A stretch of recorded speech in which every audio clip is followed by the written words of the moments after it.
Sup, ladies and gentlemen, and welcome back, of course, to the Frozen Sodium Throne. As always, joined here by Rurikhan and myself as we go through gaming news, MMO news, WoW news, whatever fucks up in the week, really. I love how World of Warcraft's like the third category in there. We have gaming news, we have MMORPG news, and then we also talk about World of Warcraft. Yeah, but the problem with World of Warcraft is there's so little at the minute to really talk about.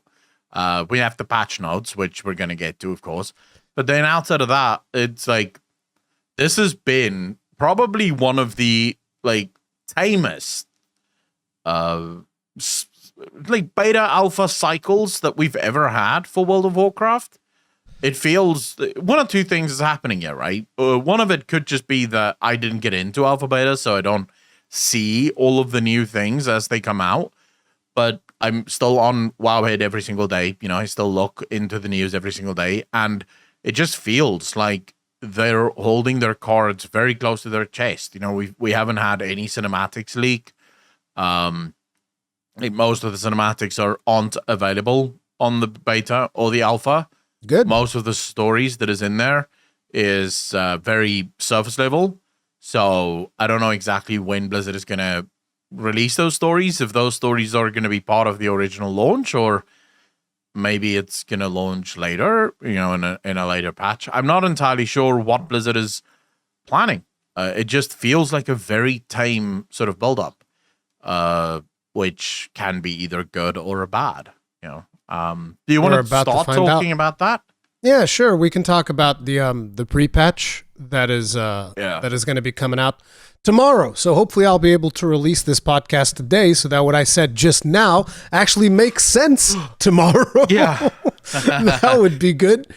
But it's either tomorrow or today, depending on when the podcast comes out. Actually, for Europe, isn't it Wednesday, the patch day? It is Wednesday. So then it's tomorrow or today, tomorrow or the day after tomorrow, depending on where you live. Or today, depending on when the podcast comes out. It's supposed to come out on the 25th in America, and I believe probably the 26th when it comes to EU and stuff like that.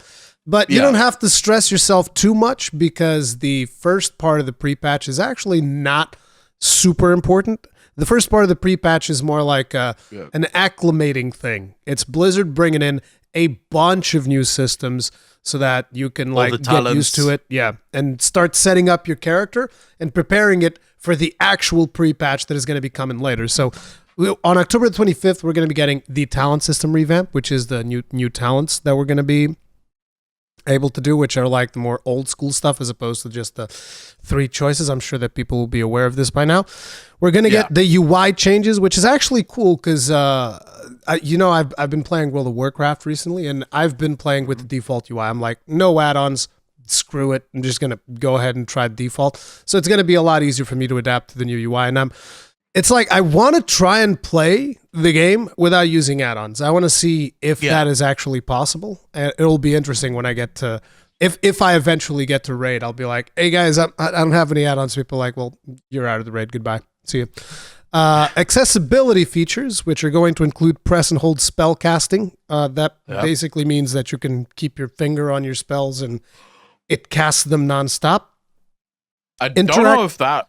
Is that going to be for all? Because press and hold spellcasting right now, as far as I know, the only ones that really work that way is the Drakthir. No, because they have that ability that you have to hold in. You're confusing. This is for, in the case of the Drakthir, it's like charge casting. So you hold it and it charges your cast. Oh, okay. This one is you just press the button and it spams your spell. It's like auto fire. But I don't know if I... why though? What's the point of that?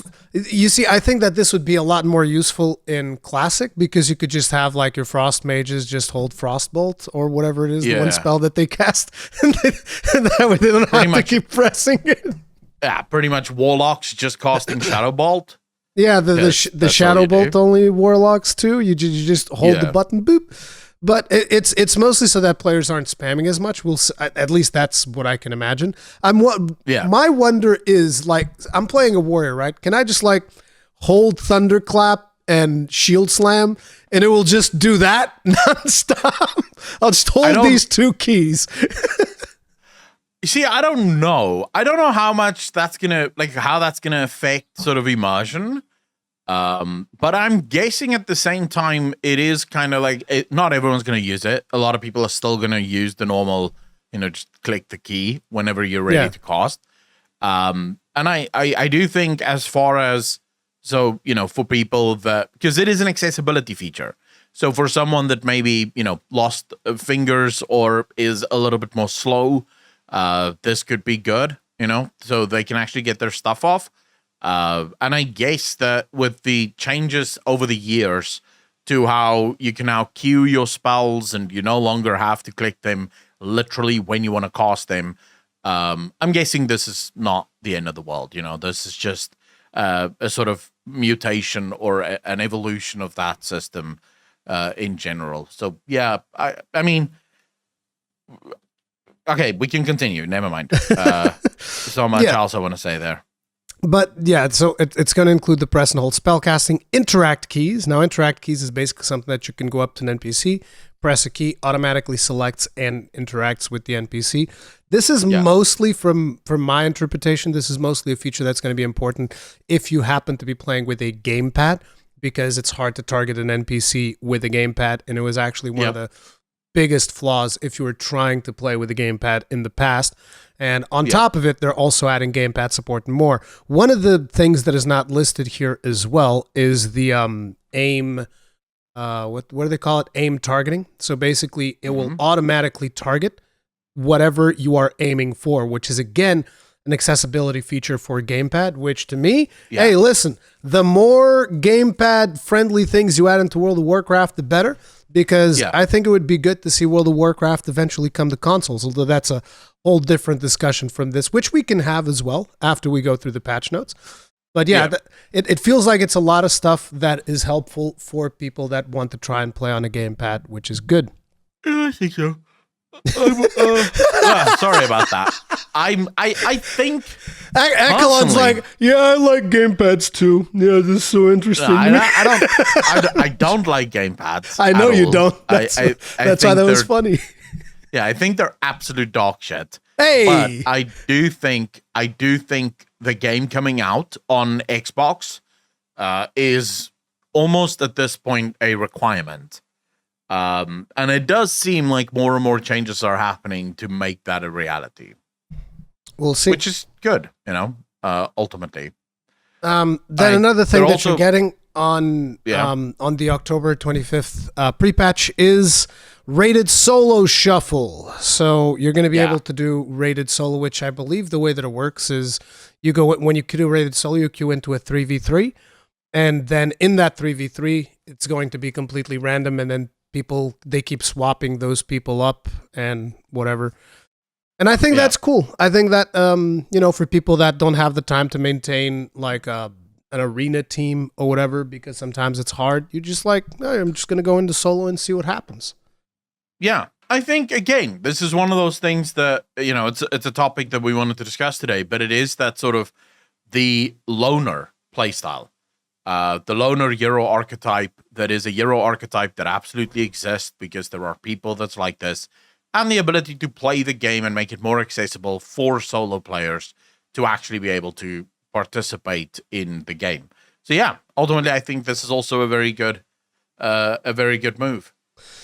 And then finally, new class and race combinations. You have the rogue, the priest, and mage classes will become available to all races to create and play. You see, this makes perfect sense because, of course, you want to have the most meta fucking a PvP team to be available for every single race so that people feel more included. It's like, oh yeah, I can finally join the rogue mage priest meta. Yay!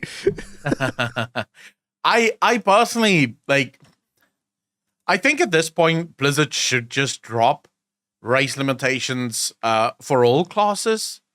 If I'm honest, I don't understand why they still exist. Dude, imagine a dwarven demon hunter.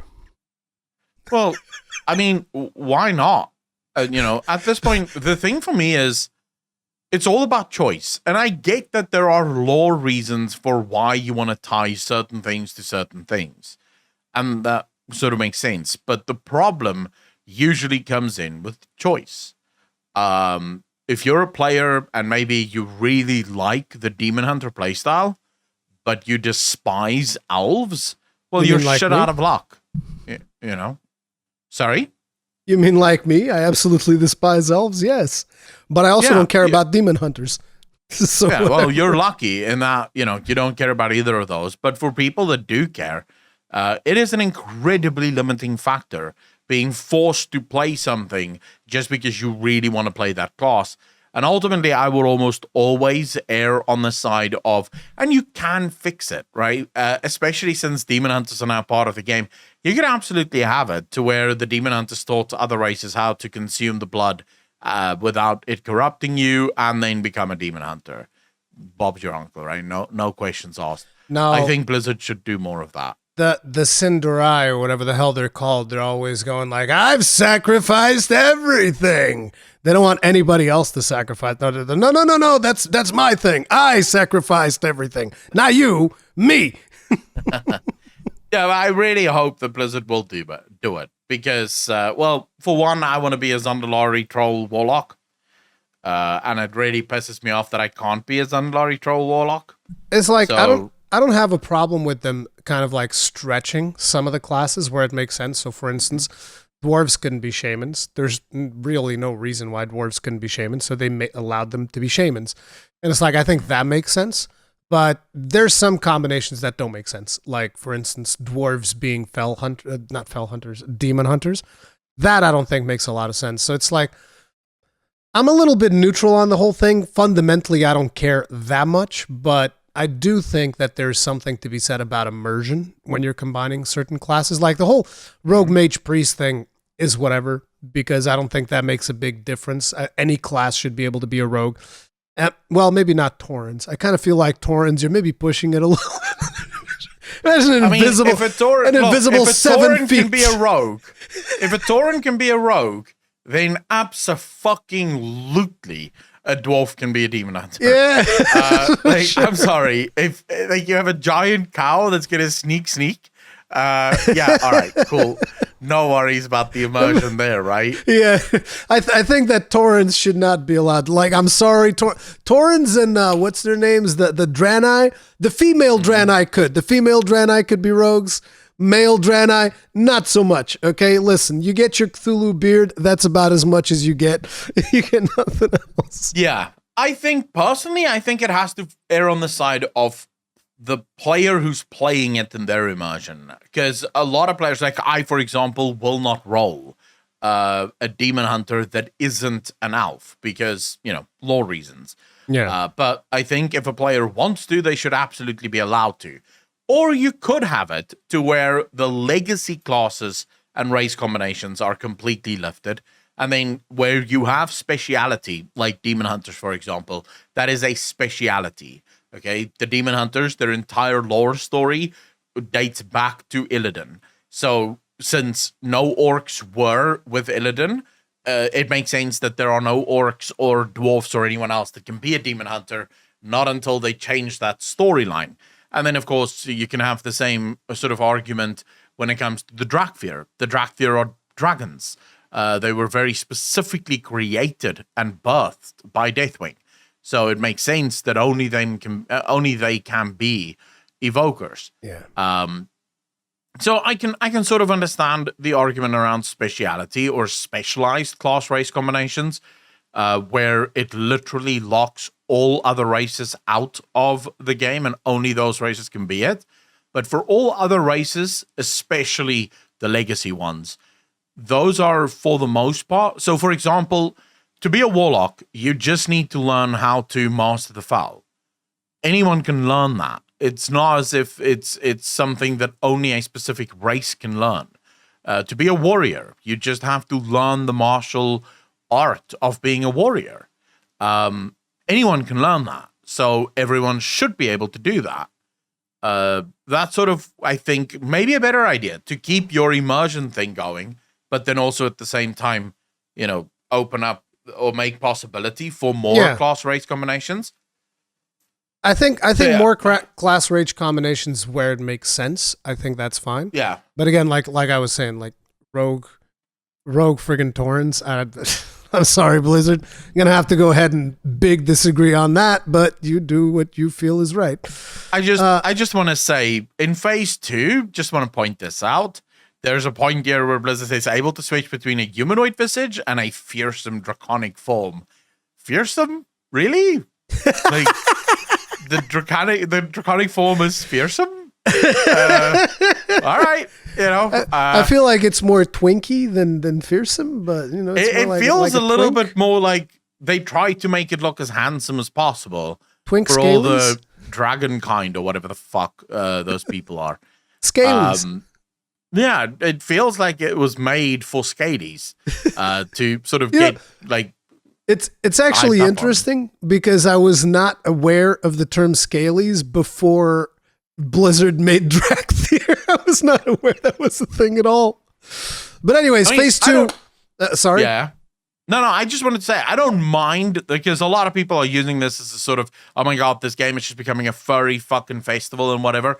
I don't mind that, like, if you want to have Volpera and you want to embrace that, because it is a legitimate movement within the internet, there are pockets of people that like shit like that, so I don't mind. What I find funny is the fact that they call it fearsome. Fearsome. Nothing about those dragons are fearsome. Like, nope. Nothing. No. My dwarf, So, my dwarf is fiercer than these dragons. Much fiercer. Yeah, also these thicker. dragons are cute almost. They have very refined features, not anything like what you would expect with dragons. My dwarf will beat a Drakthir into submission and then make him a pet. Yeah, you're playing a warrior, bro. Don't count on that. Hey! Like, the Drakthir is gonna hand your ass to you. Never mind, even fucking try, bro. What are you talking about? Why you gotta be so toxic about warriors, man? What the hell? Anyway, phase 2, which is when the real content comes in, because like we said, the first phase of the pre-patch is going to be mostly stuff for you to get acclimated with a lot of new systems.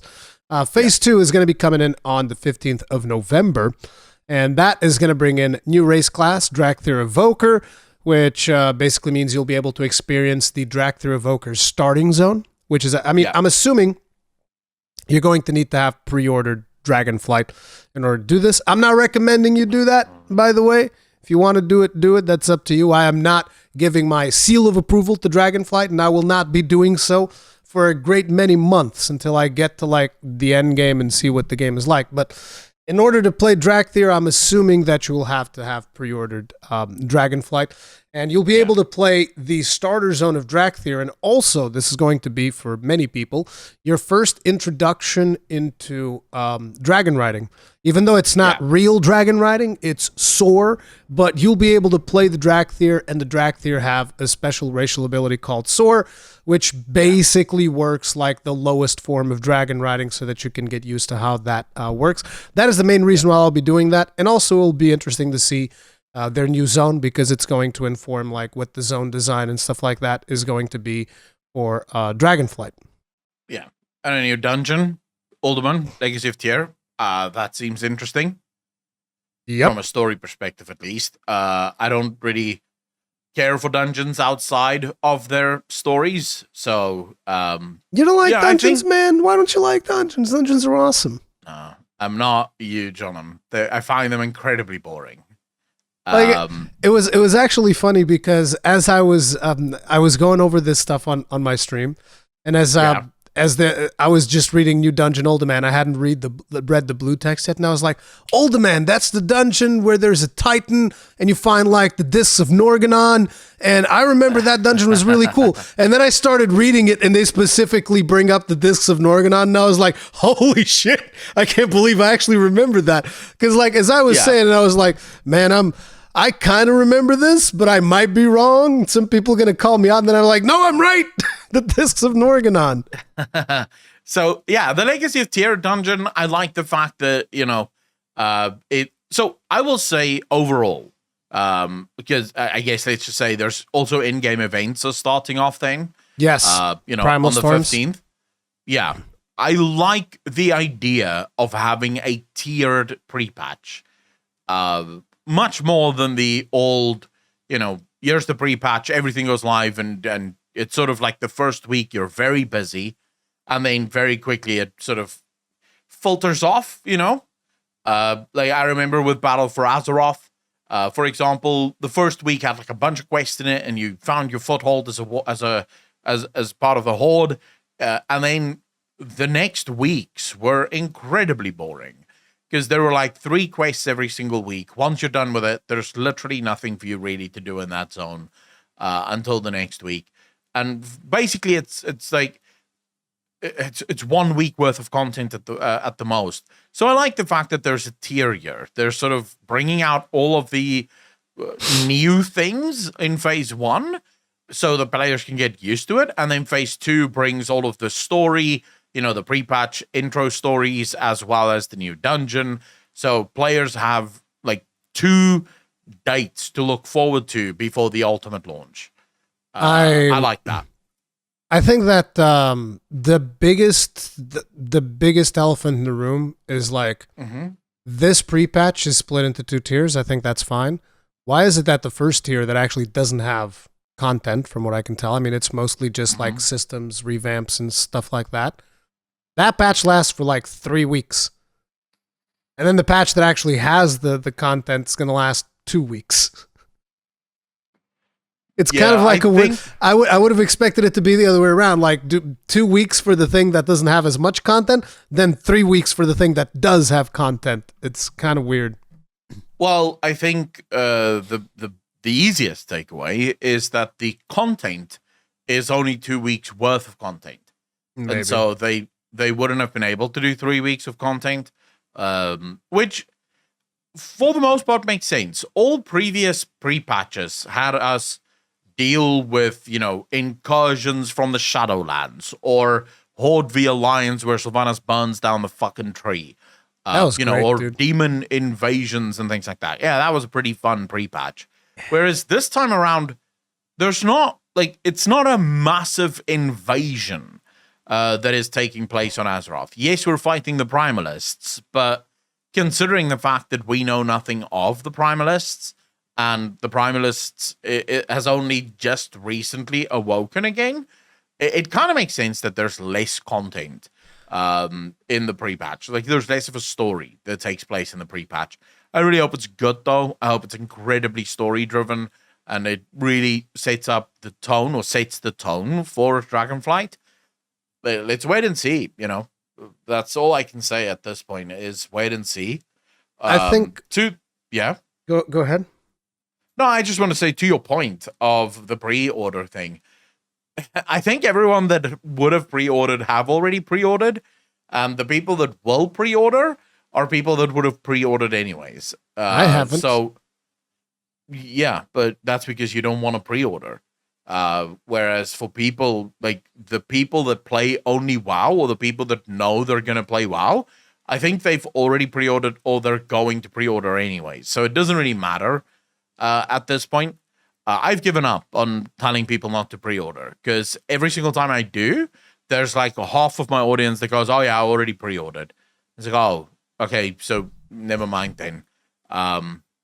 So yeah, I think at this point it's like, who gives a shit? People pre-order anyways. No, I think it's important because you don't know what it's going to be. Like, I'm going to play it because I'm going to see what it's all about. But I don't know what it's going to be, and I think that there's already a lot of people going like full steam ahead. Oh, I'm super hype! Let's go, mega hype! Let's go, pre-order now! And it's like, no, I'm not doing Blizzard's dirty work for them. If they actually earn my sub as I play through the game, then I can start talking about, hey, maybe it's worth it. But only after I get to see a significant lot more than what is going on. Now, one of the things that I wanted to bring up with this as well is the primal storms are taking place in Azeroth. So this is, at least that's my understanding, it's like different zones in Azeroth and Kalimdor, Eastern Kingdoms, all of this stuff. So that would be one thing that I would like to see a lot more from Dragonflight, and I don't know if that is going to be the case because we don't know what the quests are going to be like. I mean, some people already do because they played the beta. I haven't played it, and I've actively been avoiding it. One of the things that I would like to see is more things that bring players back into the old world so that the world kind of like feels lived in. I know that it's easy to fall into the trap of players just going like, oh, I just want to be in the new zone. I hate the old zone. But I do think that it's important to bring the players back to the old zones from time to time. And I think that these Primal Storms are going to be like one of the first times that we're going to be doing that. You know, it's the pre-patch and all that, but it's going to be the beginning of something. And I think it would be interesting for Blizzard to follow up on that. And even if they don't do it like on the first patch, so to speak, on the first implementation, the launch of the game, all of that, I think it'd be important if in later patches they would actually give players incentives to go back into the world, maybe have like a couple of quest lines taking place in the old world and whatnot, and having like high-level mobs appear in there. I think all of that would be kind of cool to bring, again, to make just the world feel more lived in. And not even just old world in terms of like Eastern Kingdoms and Kalimdor, but maybe even send players over to Northrend for some reason. Send players over to I don't know, Pandaland and all of these places that you can kind of go to. I think it would make sense. Yeah. I mean, I would not disagree with you on that. I've been saying for a long time that Blizzard have, as a rule, every single expansion for World of Warcraft takes away more than what it puts in. Yeah. And not because the expansions are empty, but think about all of the content that gets replaced by a new expansion, and that is content that is just forever dead. It's content that rarely, if ever, gets revisited. The only people that really do keep the old world alive are people that's hunting for transmogs or people that's hunting for mounts. And there's definitely more that can be done here. Sadly, though, I wouldn't look at the pre-patch events as maybe a thing to look forward to. Mainly because they've done this before. Legion had us going back to the crossroads to fight the demons. So Blizzard have always used or utilized the old world to some extent in pre-patch events. I just wish that they would do so more. Yeah, you know. But that was the point that I was trying to make. I wasn't saying like, oh, because of this, I expect this. I was more I know. Because of this, I would like to see more of this. You know, because it is a one-time thing that they always do in pre-patches. I agree. I do think the old world is criminally underused. Yes. And Blizzard can have so much more content if they started to utilize the old world. Even just 20% of the old world would still give players so much fun to go and have in the open world that is like, established. If you think about the lore of Dragonflight, like there are so many reasons to send players back to Northrend. Now that I'm thinking about it, so many reasons to send players to the Worm-Rested Core, Dragonblight, all of these things with heavy dragon lore. Like I think that'd be cool. Or send them to the Caverns of Time and around that area and whatnot. There's a ton of stuff that they can do to bring back the old world, whether they'll do it or not. And also let us know in the comments if that is something that you'd like, or maybe a majority of you is just like, no, I just want new zones. Fuck the old world. I'm done. I don't know. Anyway, I mean, sadly, it comes down to training, right? It comes down to audience training. Blizzard have trained their players to expect new things at all times. So whenever at least this is what I've gotten, whenever I bring stuff like this up, players are instantly, they feel like Blizzard would cheat them if Blizzard added content to the old world. What they want is new world content all the time. And it's sort of like it's difficult to explain to a heroin addict that they're an addict, right? Because how would you know? You kind of have to step out of your addiction before you realize that you are addicted. It's sort of like the same thing with people that's in heavily abusive relationships. Sometimes it requires someone from the outside seeing that relationship and being like, whoa, this is not a good relationship to be in. And I feel like in some ways that is true for World of Warcraft. The players in World of Warcraft have gotten so used to so little that now when you want to open the world back up, they feel like you'll take away the little that they have already. Because Blizzard will now spend more time in the old world trying to create content there, which means that they're not going to be creating content in the new world, which is where players want their content. And it's difficult to explain to them, no, what I'm arguing for is evergreen content in the old world. So once it's added, it's something that you can always do. And it's always available to be done. We'll see. I don't know how players will respond to it, but I would be interested to see in the comment section. And so just to recap real quick, the dates where everything is happening, October 25th or 26th, depending on your region, is the very first pre-patch, which comes with the talents and all of that stuff. November 15th or 16th is going to be when the Dragthier become playable, the new dungeon, all of that jazz. November 28th or 29th is going to be the launch day for World of Warcraft Dragonflight. And December 13th is when the first raid opens, which is the Vault of the Incarnates, I believe is the name of the raid.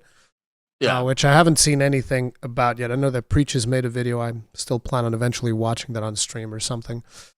But yeah, those are the dates of what is happening in World of Warcraft. And following up on that, we should also talk about the Uldaman dungeon new lore, because I'm assuming you've done significant research into that. So tell us all about that. Yes. Okay, so the Uldaman dungeon, really books and things that came out of that in-game books, which is so cool. Blizzard should utilize in-game books so much more, because it does provide they can't sell those. Yeah, but it sells the game, which is also important at some point. Okay, so the lore effectively, or the books effectively, changes everything we thought we knew. Now, in that, of course, there's many players that is very angry over these books, and then there's players like me that is absolutely elated. So fucking happy, because something I have said for so long is now officially true. In the game, and that is that the Titans are assholes and should not be trusted at any given point, like with nothing. Which, of course, the people that do like the Titans are immediately pushing back against that. And, I have my fans or fucking haters, really, in my comment section, giving me their hate canon as to why the old gods are still evil, but the Titans just didn't want to tell us about it, because somehow that makes it okay. But anyway, so basically what it boils down to is that the Titans, there are things about the Black Empire that we were never told. And this was by design. The Titan Keepers were informed to scrap all records of the Black Empire. What if I am not a big lore buff and I have no fucking idea what the Black Empire is? Or at least I don't remember. All right. So the Black Empire is... When the Titans arrived on Azeroth, the old gods had created the Black Empire, Nyalotha, so to speak. Okay. The Black Empire was where they ruled. It had all of these structures and giant fucking towers. It was truly, as the name says, it was the Black Empire. It was wherever the old gods ruled. The land was dark. Old gaudy. Yeah. It was dark, yeah. Now, the lie that we've been told is that it was a place of terrible, terrible things. Like, it was just absolutely horrible and miserable, and no one wanted to be there, and it was death and destruction and all the rest of it. But this turns out was a lie. The Titan Keepers scrapped all records from the Black Empire to make sure that we would never get our hands on it.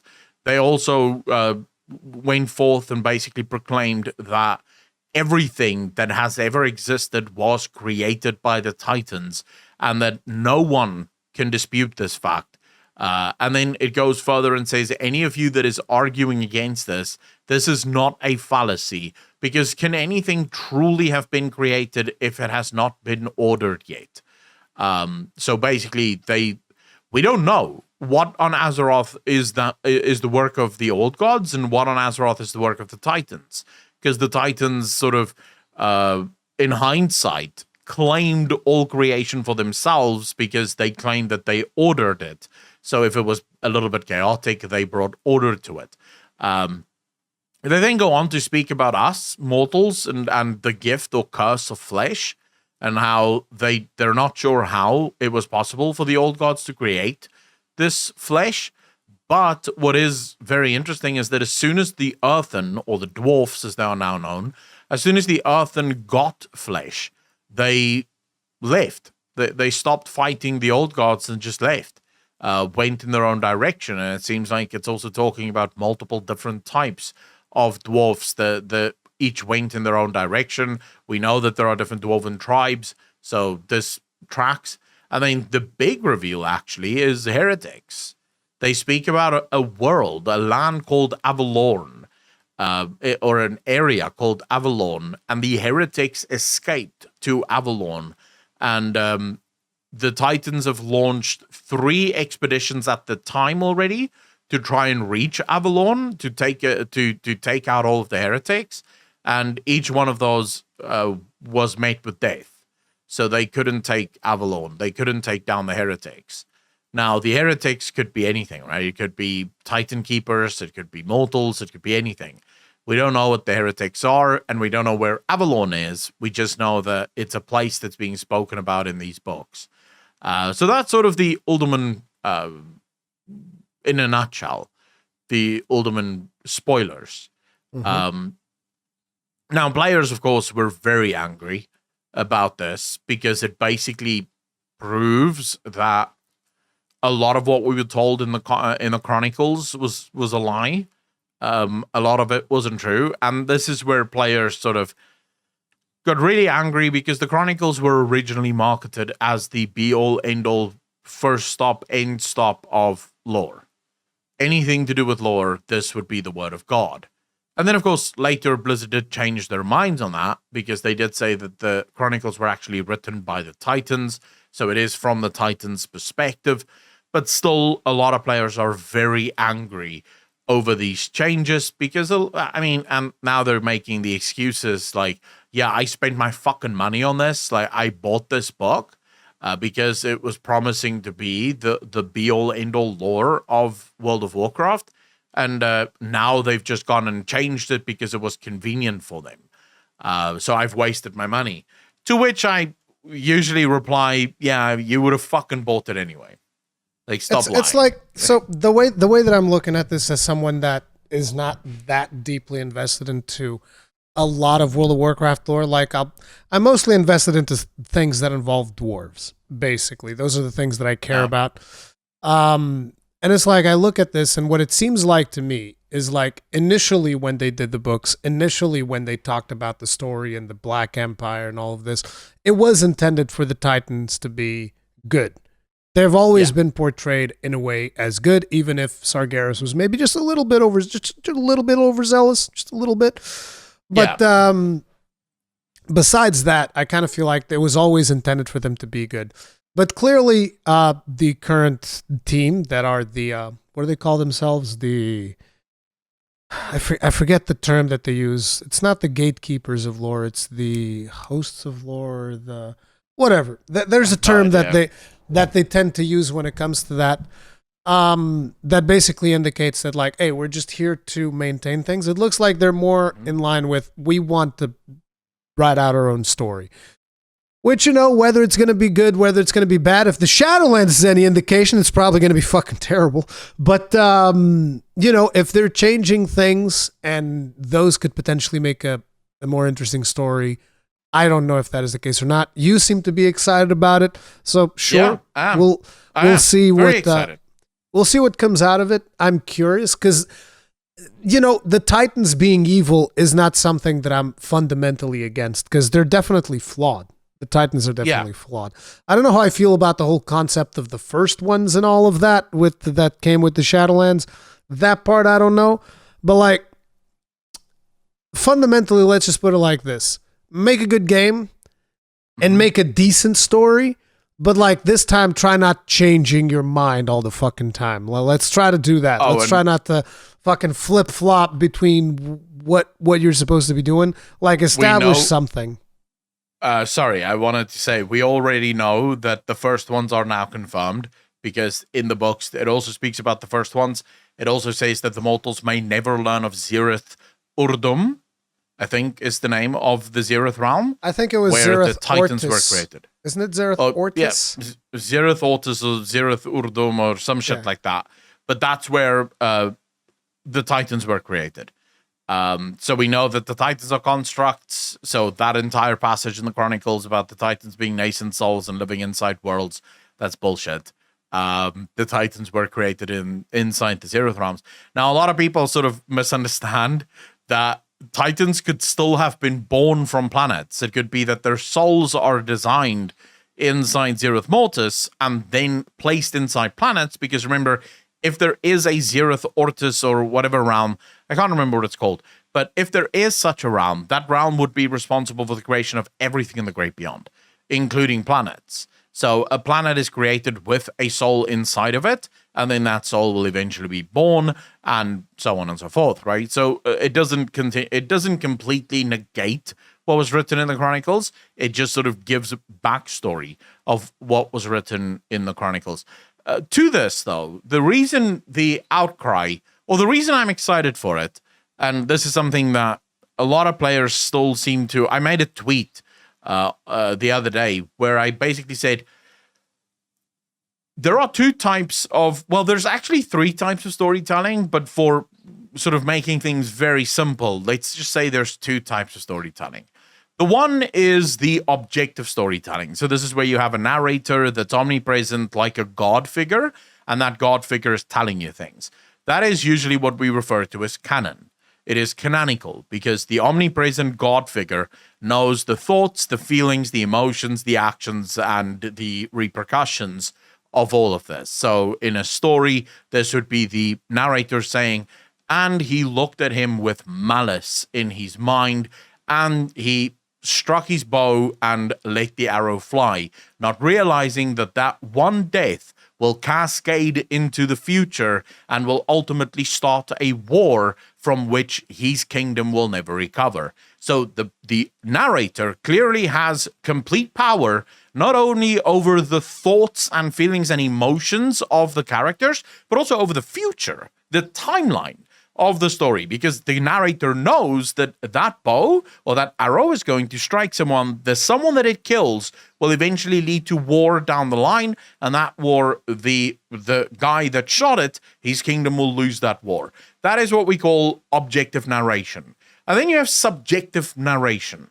This is where characters individually speak about their experiences. So the character is telling us what he thinks and what he feels. So a good example of this would be, I was walking down the street. A man walked up to me with malice in his eyes. He struck me with the back of a blade, throwing me to the floor, and I could feel the hatred that this man had for me radiating off of him. All of that is subjective, because it's being narrated to you by a character, yeah. Yeah, the character doesn't know if there was hatred or malice or whatever. This guy could have struck him with a blade because he's crazy. In other words, there's no hatred. It's just craziness, right? So this is the difference. Now, one of these two stories or storytelling techniques give you more freedom. The other one takes a lot of freedom away.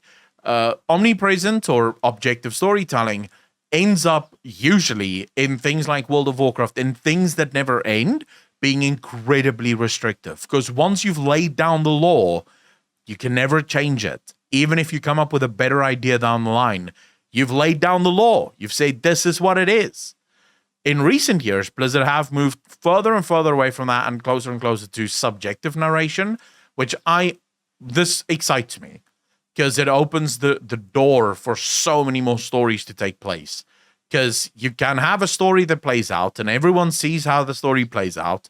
And the next expansion, you have that exact same story from a different perspective. Then suddenly everyone realizes, whoa,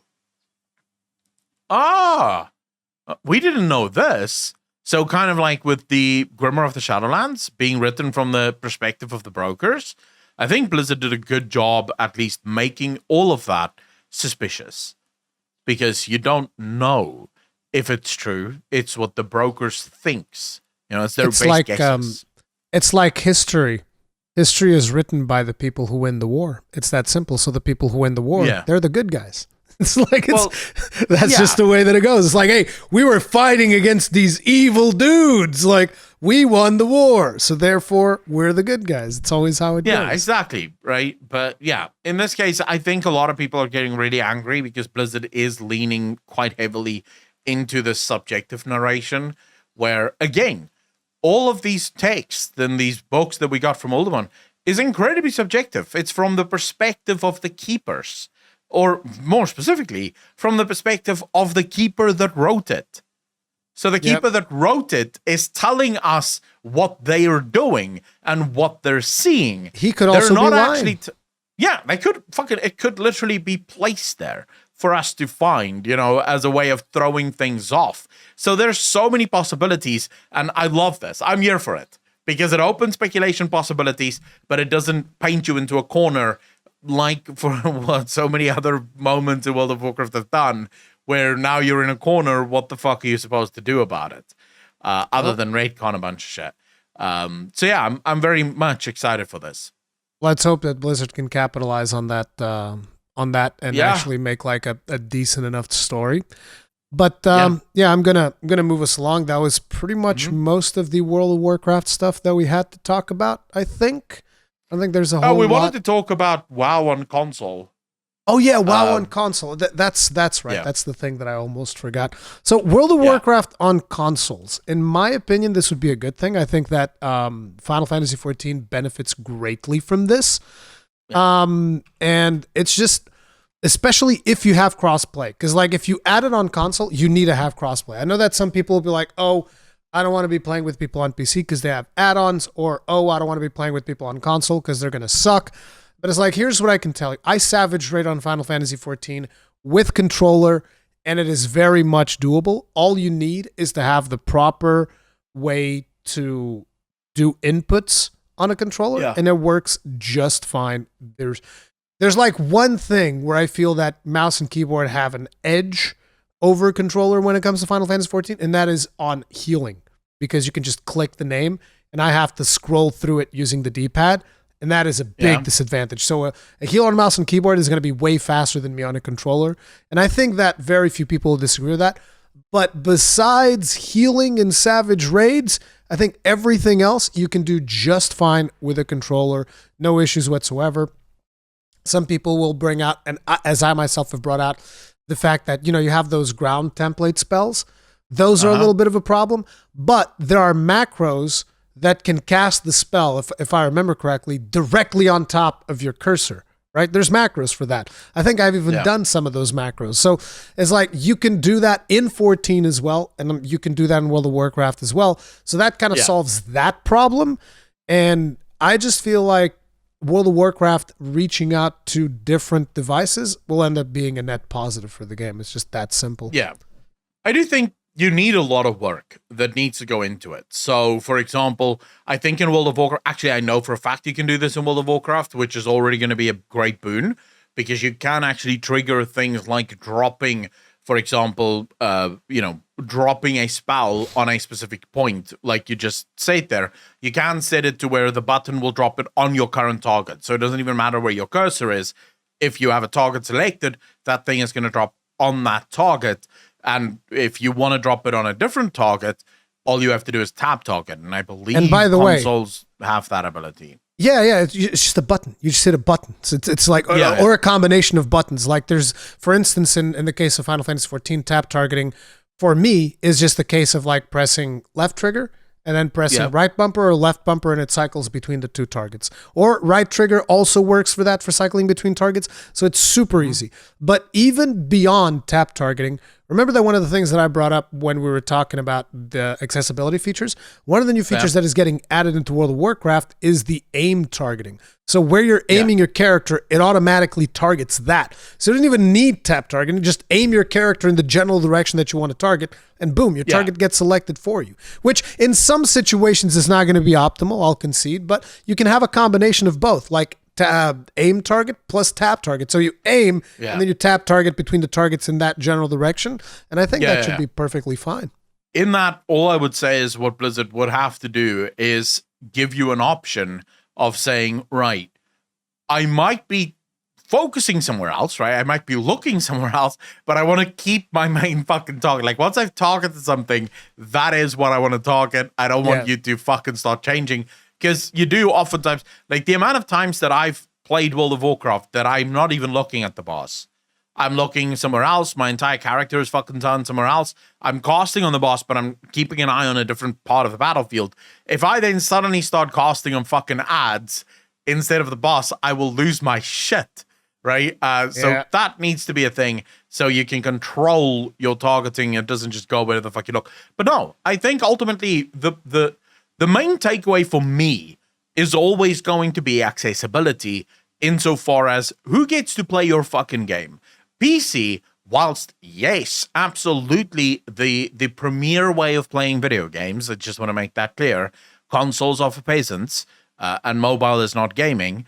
But okay, we agree on the mobile is not gaming bit for sure. Yes, mobile is not gaming. Right, yeah, you still somehow believe that console peasants are royalty, but never mind. No, I like consoles, man. What the fuck? Listen, bro. Listen. Just this weekend, I bought No Man's Sky and Persona 5 for my Switch. It's a good fucking I'm very console. glad, dude. We need the peasants. I'm not saying that peasants are bad. We need them, but they're not royalty. They're not nobles. No, I mean, I personally hate consoles. I find them incredibly restrictive. Anything a console can do, a PC can do better. But the thing for me is there are so many more people that play console than there are people that play PC. Yeah. I think the console market is something like double the PC market. I think mobile is obviously double PC and console. So, it makes sense that you want to put your game in front of as many people as humanly possible, and more players for an MMO is always more better because it's a fucking MMO. It's literally in the name. You need many people to be playing it. So yeah, I'm very excited for it. Plus, I think it creates some interesting problems that would need some creative solutions. And sometimes in that creativity, you find some very brilliant things coming out of it. So yeah, all in all, I'm very excited to see the game eventually come to console. One of those being naturally add-ons, because basically you're not going to be able to be installing add-ons on a console. So Blizzard need to make sure that their add-on shit is on point. Isn't there? I'm pretty sure there are games that have add-ons on console too. There's the one example that instantly jumps to me is Fallout 4. You would be able to add mods to Fallout 4, even though that was very restricted. Like they'd have to be approved by Bethesda and stuff like that. There was a big vetting process, I think. But besides that, there's not that much. Besides Fallout 4, there's not much. Blizzard could absolutely do that, right? They could absolutely do that. So, for example, Greenlight add-ons like Deadly Boss mods, now that they've given players the ability to completely change their UI, that should be fine. I'm gonna be real. I would prefer that Blizzard just make their base UI playable, which is supposedly one of the things that they're working on for Dragonflight. And if the base UI is playable, that's one of the reasons why I want to play it without add-ons.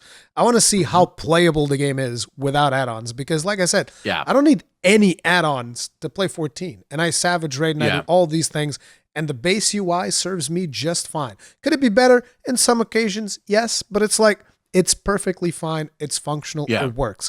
And that's what World of Warcraft needs. As opposed to like whenever you tune into a World of Warcraft video, you look at somebody's UI and it's like a completely different game than the person you watched like 10 minutes ago. You can't even identify half of the things that are on screen. You're like, bro, what the hell? What game is this guy playing? It's like completely different. So long as they make the base UI workable, I think it can very much be played on consoles. And I want to bring just one more thing. Another thing that people always forget is that controller for console is an option.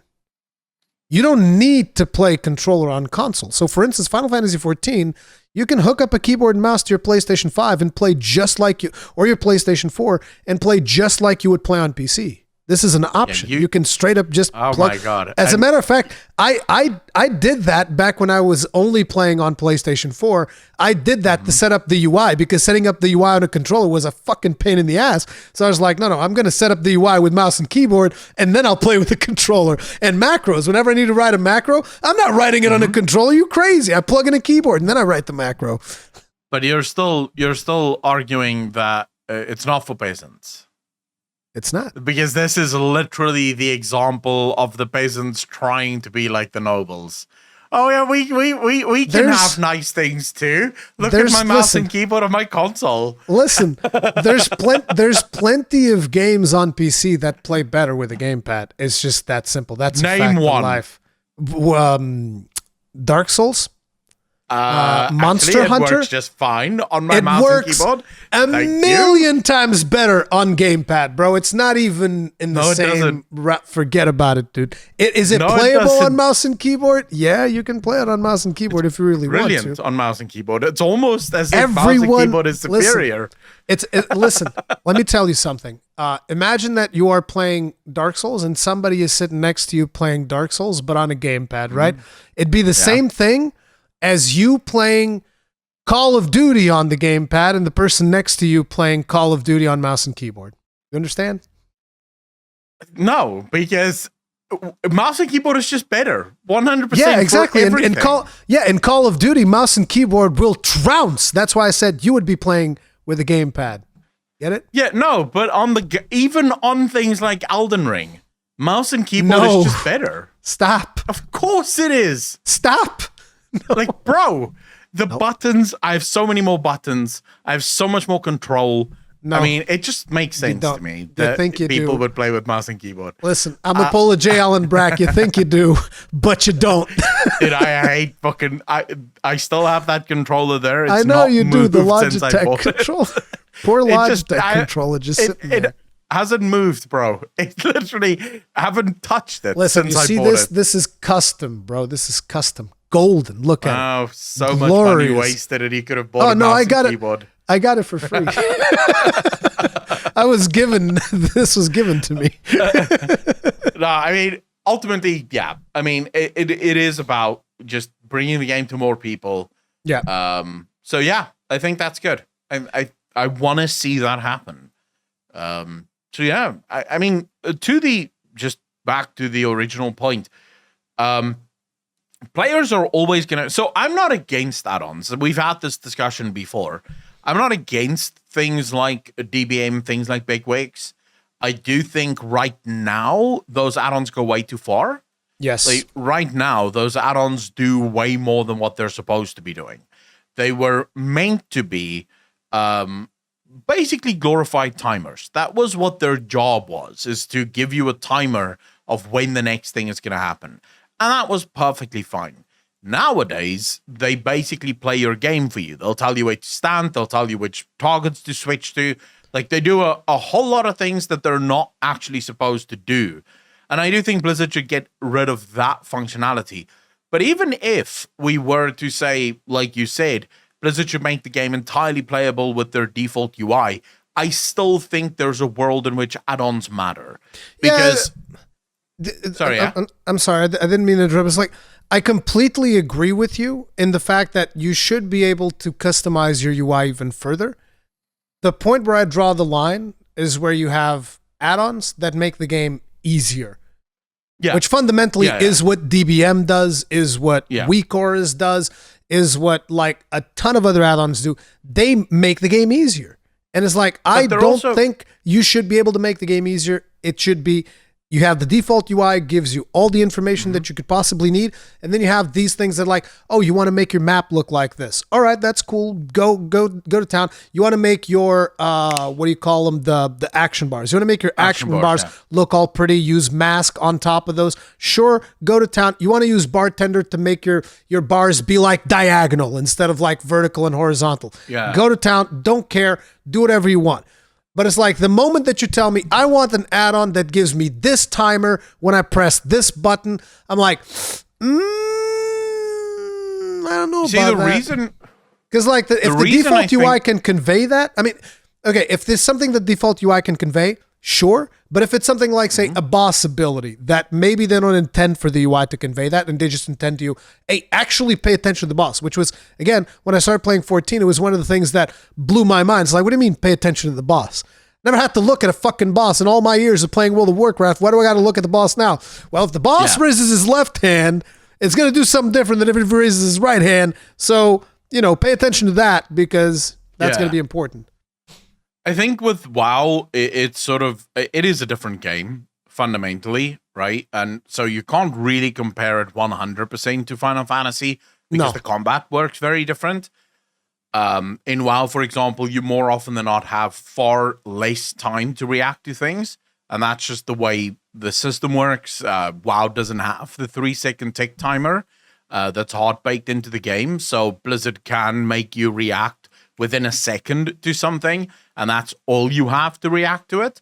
And that just sort of, that's why timers are oftentimes incredibly important, because there are abilities that you have to, say, for example, be on a specific part of the map in order to survive that ability, because you need to be close to your priest so that he can throw the big bubble out and you can all get damage reduction. If you don't have a timer that at least tells you, right, this ability is coming in about a minute, I still have time to fuck around before I have to worry. So I do see the need for it. But I am with you there. Blizzard should go through all of their boss abilities and they should look and say, okay, what are things that we don't mind players tracking? And then what are things that we absolutely think players shouldn't be tracking? Like, for example, an ability where if the boss raises one hand, it's going to do this thing versus that thing. And we want players to actually focus on that. A good example of this actually would be, the blind ability that bosses have in Final Fantasy XIV? Yes. If a boss in World of Warcraft had that ability, that should absolutely not be on a timer. Because that is an ability that I usually call those awareness abilities. Yeah. It tastes your awareness. It's making sure you're actually focusing on the fight. But see, that's precisely the point that I'm making. Like you just said, oh, if this boss is going to do something that you need to react super quickly, it's useful to know that it's coming in a minute or so. Is that good design, though, if they don't communicate that to you? If the timer has to be a third-party application to let you know, oh, by the way, the boss is about to do something that can wipe your whole fucking raid in about 30 seconds, despite the fact it wasn't communicated to you at all, in any way, shape, or form in the base UI. Like, I think that is a fundamental design problem. And that is something that I don't want to see in raids moving forward. I mean, the only answer that Blizzard can have there is they're going to add the timer themselves, right? Yeah, but it's like, if they have an ability like that, then they can add that timer. But it's like, to me, when it wasn't an interview, I don't remember if it was with Asmongold or with Hazel Nutty, but Ian said, listen, I mean, we can just straight up do this thing, and we can just not pass this data on through the API, and that will fuck up a whole lot of add-ons. And I was like, good. Yeah, it was with Asmongold. The interview was with Asmongold. I was like, dude, good. Fuck those add-ons. Too many add-ons give players too much combat information. Get rid of it. Yeah, but just straight up get rid of it.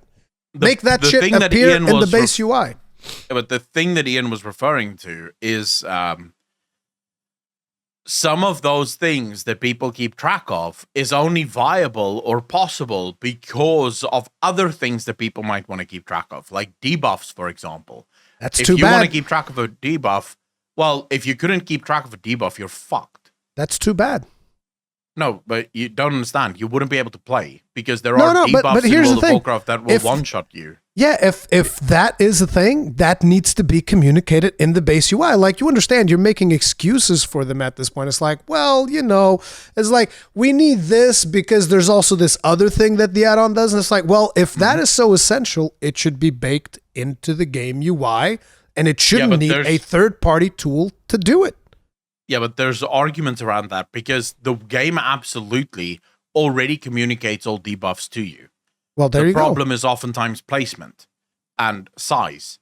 So a lot of people have things like sensory overload, where if there's too many things happening, they can lose track of all the things that they need to keep track of. And it becomes an accessibility issue. It becomes a thing of, I don't see debuffs if they're all the way down here on my fucking character bar. I need them nice and big and flashing. Well, that's where Weak Auras comes in. You can absolutely track that debuff. The new UI allows you to do that. The new UI allows you to move the buffs and debuffs and all that shit and do all of that crazy stuff. But you're gonna have to have all of your debuffs in one spot, where Weak Auras can put one specific debuff that you have to look out for in a place that you can actually notice it. Like I'm saying, fundamentally, the problem is what you are saying, because you're saying, because these timers are associated with the same thing that would then break the debuff timer. It's like, look, one of them goes too far. So for instance, if there's a debuff that gets communicated to you through the base game UI and you want to have it bigger in a different part of your screen, I'm all for that. Sure, go to town, whatever, that's fine.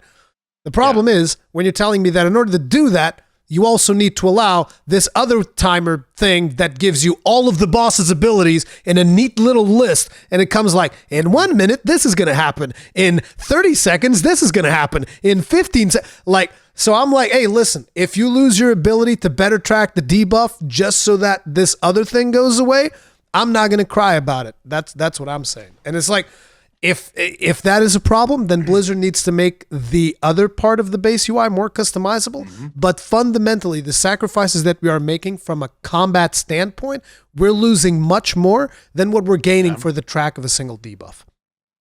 I can see what you're saying. I do think it's a risky move. Yeah, but that's what I would do. Risky. That's what I do. I'd like, fuck it, break all these add-ons. Use the base UI. Yeah, but the problem is the risk involved in that is you could end up losing a lot of players and gaining almost no one. Because that's not a move that will gain anyone, right? No one's going to come to WoW because, oh my God, they're not tracking all of the add-ons nowadays. So that's not going to happen. You're just going to end up losing a bunch of players. And I think that's where Blizzard sort of falls right now. Blizzard is kind of in a position right now where they're saying, we're not willing to take that risk because that risk might fuck us. Well, that's where I stand. And obviously, this is going to be one of those points where we're not going to agree. But, Yeah, I mean, it's fine. Yeah, it is what it is. I just feel like the game definitely needs to be more playable with the base UI. And because here's the problem with all of these timers. When they keep fighting against these timers, they're going to make increasingly harder raids. But the difficulty of the raid is not really in terms of performance. It's a difficulty in how well you're capable of organizing your UI to be able to react to the things that your UI is telling to you versus being able to react to what the boss is actually doing, which to me is an inferior experience now that I've experienced it the other way around, where I'm having to react to what the boss is doing versus having to react to what my UI is telling me, which is a much more engaging rating experience from my personal experience. Yeah. Okay, next up, we're going to be talking about solo MMORPGs. This has been a big topic. I've done like 2 reactions on this already, and there's been a lot of people reacting to this. There's been a video from Josh Strife Hayes, another video from a creator called Lucky Ghost, where they're talking about, one of them, Lucky Ghost, is saying that the solo player basically saved the MMORPG genre, and Josh Strife Hayes is trying to explain why people play solo. So naturally, this is one of those situations where it boils around how convenient is it for you to play an MMO on a schedule? And you are most likely going to land squarely on, I want to play it solo, right? Because you don't want to do hardcore raiding anymore. You've lived that life. You don't want to live it right now. And you don't want to have to do Mythic Plus or anything like that. Whereas me, I love the group activities. I just feel that fundamentally we need better ways of organizing those activities. And again, see, this is another thing about even the add-ons discussion that we were talking about earlier. Removing the add-ons and making it so that the raid encounter is accessible to people on a base UI is going to mean that it's going to make it easier to explain to people how a raid works. Like, I don't know if you've ever seen like a Final Fantasy XIV raiding macro, for instance, but people will boil down the mechanics of a boss to like a text macro. People don't even communicate. It's like, hey, listen, this mechanic happens, we do this. When this mechanic happens, it's like, boom, they paste it. It usually has some visual elements to it with some ASCII and shit, just to kind of like indicate positions.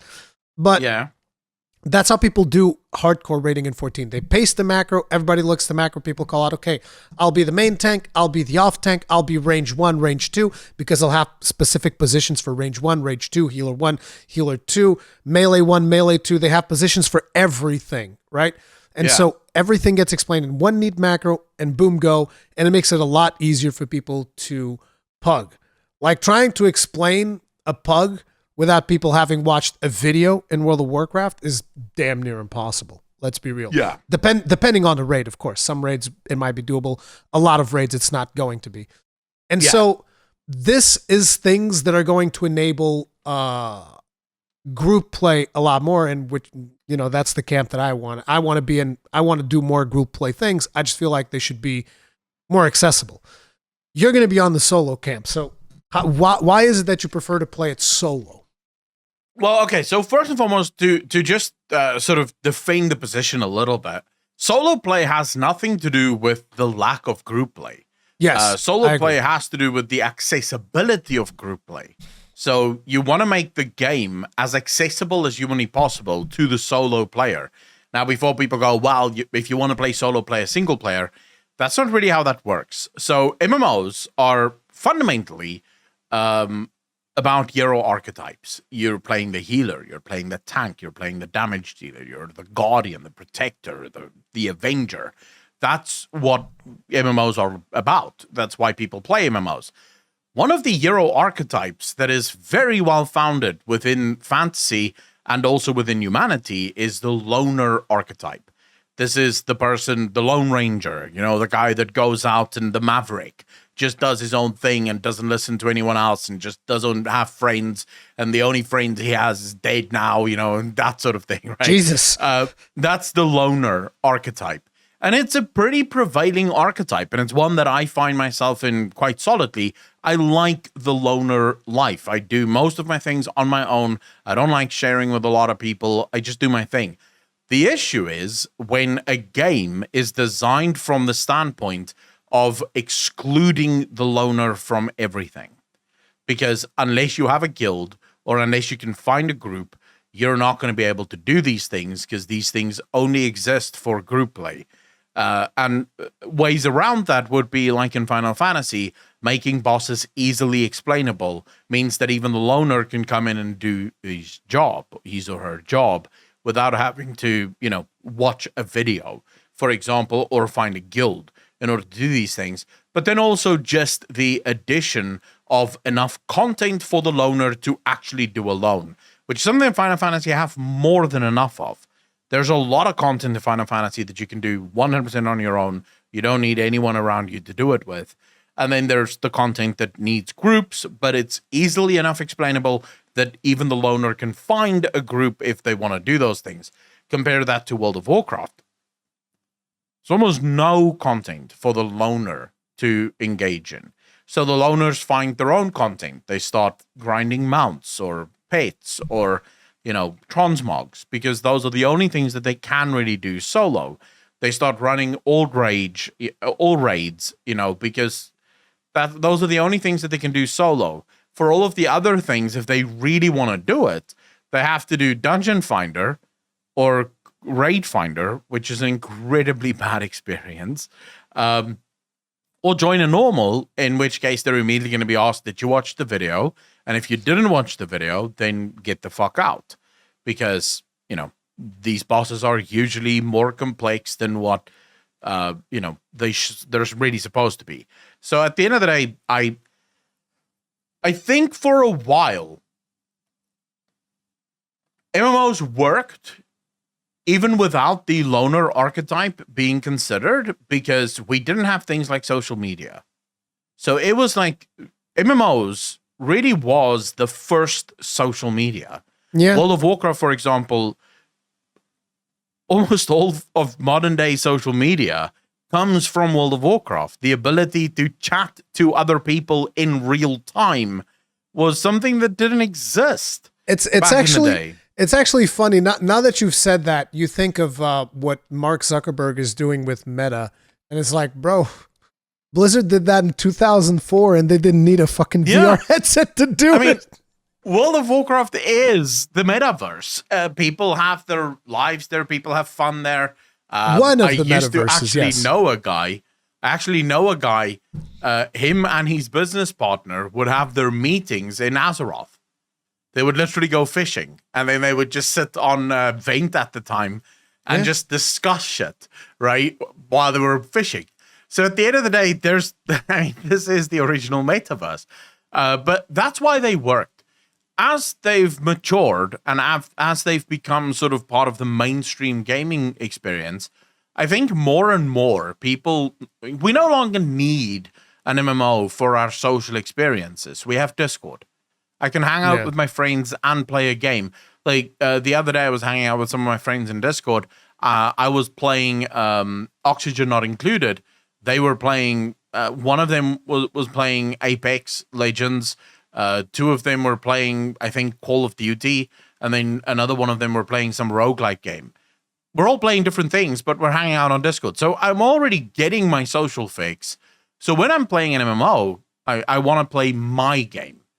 I don't want a social fix. I have a social fix. I can just jump on Discord for that. I want to play my game. So I do think they're correct in saying that the loner archetype is what's saving MMOs. And I think any MMO that doesn't take that seriously, that doesn't realize that the hero loner archetype is so incredibly important, is going to be left behind. It's not going to keep going. The thing when it comes to me, like, I'm not against solo content, completely opposite. I just want as much content as possible. The thing is, a lot of times I feel like there's a choice that a lot of MMOs end up making where they sacrifice some multiplayer content in favor of solo content. Like, I feel like we haven't really found a balance between solo and multiplayer. And like, for instance, in the case of Final Fantasy XIV, I love Final Fantasy XIV, but I think it goes way too heavily into the solo category. Because, like, you can fundamentally play the entirety of Realm Reborn, the base story, without interacting with another single person, not even for dungeons at this point, because all of the Realm Reborn dungeons can be done with NPCs. They'll straight up just like, hey, here's some NPCs, go do your dungeon, go have a good time. And I understand why, because maybe there's not, even though there's incentives and there will always be players running the old dungeons, maybe if you're playing a DPSer, maybe that queue is going to be a little bit longer than you would like. So it's just easier to give you some NPCs and hurry you along to get to where the game gets a little bit better. Yeah. So I understand it. And I do think that it is important to cater to the solo player, but I also think that it is important to do things in a way that enables solo players to do group content on their schedule, which is something that I don't see a lot of people talk about. Whenever this discussion comes up, people are like, I want to do things on my schedule. And my argument to that is, what if you were able to do multiplayer content on your schedule? And you don't have to, for instance, right now I have a static in 14, so we get together like 3 days a week or something like that, 9:30 p.m., and we go do raiding for like 2 hours. And I understand, like, that is, even for me, that is hard. That is very hard with a family and all of the other obligations that I have, creating content, doing all the things. It is very hard to do this. So my argument is MMORPGs need to take into consideration the solo player, but they should also try to make it so that the solo player can engage in multiplayer at their own schedule. Now, there's also people that don't want to engage in multiplayer for social reasons. They don't want to do, because like I've had a lot of answers on this where people were telling me, I just want to play with other people. I like MMOs because I like seeing other people running around, but I just want to play my own adventure while I see other people running around. And I get that, and I think that that's also important. But I do feel like there needs to be a balance, and I feel like 14 is heavily skewed towards the solo side of things, and sometimes it can be to the detriment of multiplayer things. I see what you mean, and I do agree, but at the same time, I think that's the saving grace of Final Fantasy. I think more and more players are in the loner camp. Life is busy, and the problem with a busy life, almost exclusively, is that how do you solve the issue of the guy that has 1 hour a night to quickly play the game, and that's it? And it also happens to be the 1 hour where the least amount of people is online in his region. So say, for example, you have someone that works night shift. So they wake up at 6 o'clock in the morning. Now they want to play, but everyone else is asleep or about to go to work. So they're not going to get any groups. If they work the night shift, I think they'll be off work at 6 in the morning, not waking up. You said not waking up. Yeah, getting home from work at 6 a.m. Now they quickly want to play a little bit, play a little bit of games, but there's no one online because everyone's asleep. So their queue is taking fucking forever if they even get that queue. So more and more, I think a lot of people are finding themselves wanting a more loner experience within video games. And I think Final Fantasy is doing the right thing, trying to cater to that audience. And we already see the success of that. You know, Elder Scrolls Online is an extremely successful MMO. And I watched an interview with the lead director, the game director for Elder Scrolls Online, that basically said, it is a single-player game. That's how they designed it. From the ground up, it's designed to be solo player. You can go into dungeons and things like that with other people, but for the most part, every single thing that they add into the game is added for the solo player. And it does fucking well. People love that game because it doesn't tell them when they can do what. It doesn't try to dictate their time management. You log in and you play your game, you know? So ultimately, I do think that's where MMOs are going, again, because we're already getting our social fixes from social platforms, you know, like Discord, like Facebook, like Twitter, like YouTube. We're getting our social fix there. We don't really care for that social fix anymore in video games. We have our friends, like some people still have their legacy friends and things like that. But even there, I would say that is also slowly dying. It's just like, and I do, yeah. It's just like here's, and again, I don't want people to think like, oh yeah, my position is like, oh yeah, fuck the solo players, just give me group content. It's like that's not my position at all. I think that there definitely needs to be a lot of content in MMORPGs that is soloable. I think that is fundamental to the MMORPG experience nowadays. The thing with it is, because a lot of times of this over exposition, like you brought up ESO. Say, for instance, you and me, we go play ESO right now. There's going to be a problem in which both of us are going through these quests. And as we get to an NPC, there's going to be a bunch of voice dialogue. So we're not talking to each other. We're both just like sitting silent because we want to listen to the story. And then it finishes, and then we go and we start doing the quest, we chat a little bit, and then suddenly we get interrupted in the middle of our conversation because like an event happens in the quest and we have to listen to some other dialogue. And we're constantly getting interrupted by the game, you know? Whereas like if you think back in the day to World of Warcraft, there would be like a quest, and again, I'm not saying that we need to go back to those days, I'm just giving an example. There'd be a quest like, oh, we got to go get 10 things somewhere, whatever. And we just go and we're just shooting the shit, having a good time, whatever. Because to give you a very specific example, so Final Fantasy XIV came out with patch 6.25, right? Mm-hmm. Which includes the variant dungeons and a bunch of other things and the Manderville quest and all of this. And there's me and 3 or 4 other friends in Discord. We're all super excited about it. But we're barely talking because we're all paying attention because all of these quests have a bunch of text that we have to listen to. Some of them completely disrespect the Manderville quest and fucking skip the cutscenes, which is just like, what? Stop! How dare you? Because they're like, oh, I just want my relic weapon. They just skip the cutscenes because they're just like, they want to be engaged in the whole chatting and shit, and they don't want to be paying attention to a cutscene. And you see how that is kind of like disruptive to the group play experience, because whereas if you're playing solo, it's fine. Like there's all of these things, but the group play experience gets completely disrupted over the fact that there's all of this text and all of these things that we got to be reading, paying attention to. At a certain point, I was just like, I'm just going to mute because I need to do this quest. So I actively just muted out my friends so that I could focus on this single player part of this MMORPG. And again, I'm not saying that there's something super wrong with that. I'm just saying, like, do you see the weird thing where I'm in Discord with friends and we all end up muting and paying attention to what is happening in the solo part of this massively multiplayer online RPG? Yeah. It's I mean, weird. I see the problem there, but at the same time, I think it's a relic of the past that is just going to go away more and more. I think more and more players prefer, like if you ask people to choose between Final Fantasy fully embracing the MMO side of their game or the Mandible questline, most people say, no, we want the Mandible questline. So at the end of the day, it is one of those things. And I don't know if there is an actual solution to the main problem here, which is solo players want to be able to play when they can play, not when they have to play.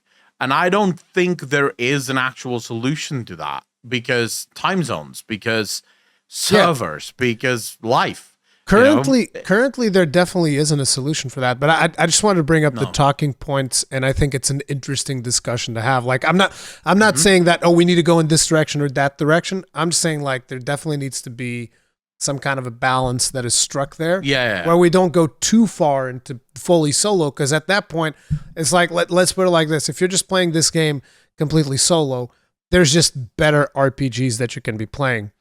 Like without the MMO portion, because there's not as many limitations that are imposed due to the fact that it is a massively online game. I think this is where a game like World of Warcraft can really shine. Yeah, because it already has incredible group content. You know, in its arenas, in its battlegrounds, in its dungeons, its Mythic Plus, and also its raids. There's incredible group content there. What it lacks right now is the solo player experience. So if Blizzard comes out and they do like a shit ton of solo content, it is going to be the game to beat. I think that the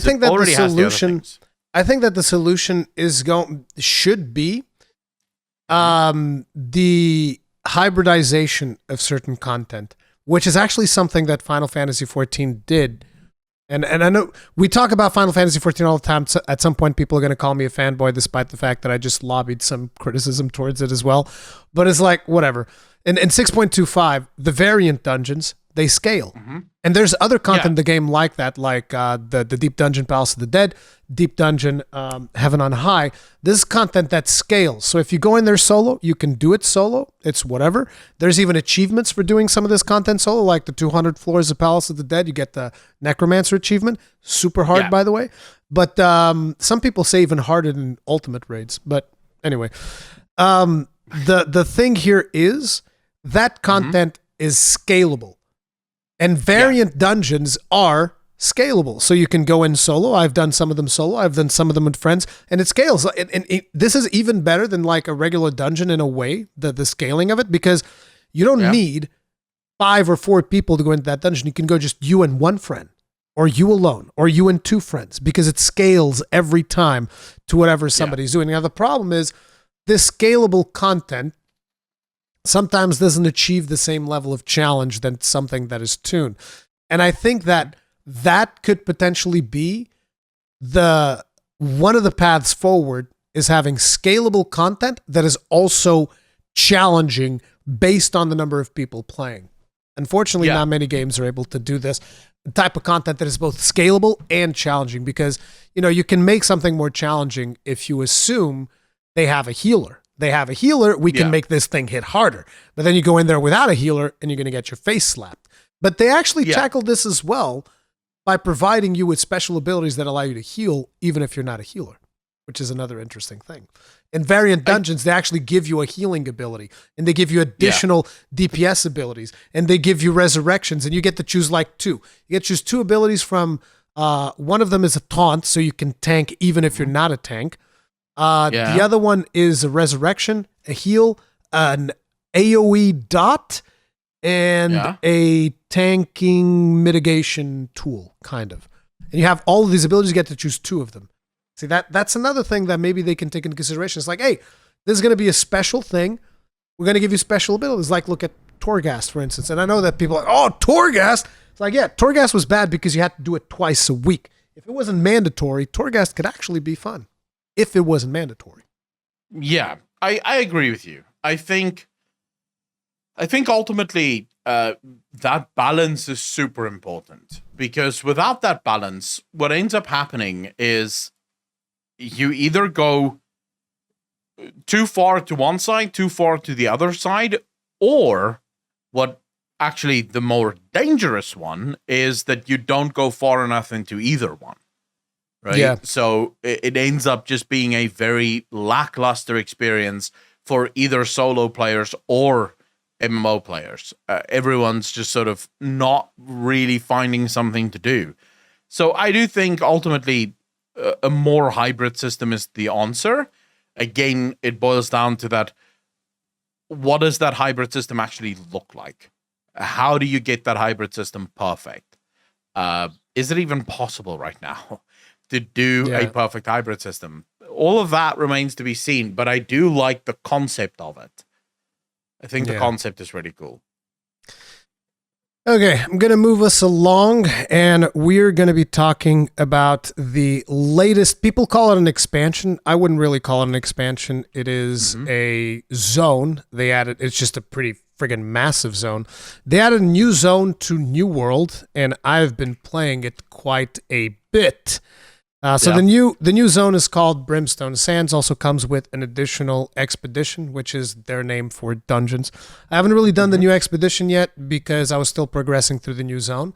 But my initial impressions of it are, considering that, the game initially started as much more of their intent was it to be a much more sandbox game, then they kind of like converted into a more theme park MMO.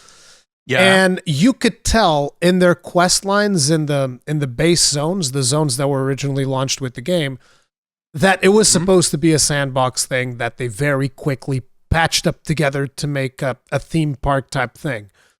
Because the questing experience in Brimstone Sands, in my opinion, is fundamentally superior to the rest of the game. Much, much more streamlined, much more like, okay, you get in here, this quest takes you here, this is going to unlock other quests in this area, kind of like what you're used to from other theme park type MMOs. That's not to say that it's groundbreaking in any way. Anything that it's doing with these quests is something that you've seen in other MMOs, be it 14, World of Warcraft, or other theme park MMOs that you might think about.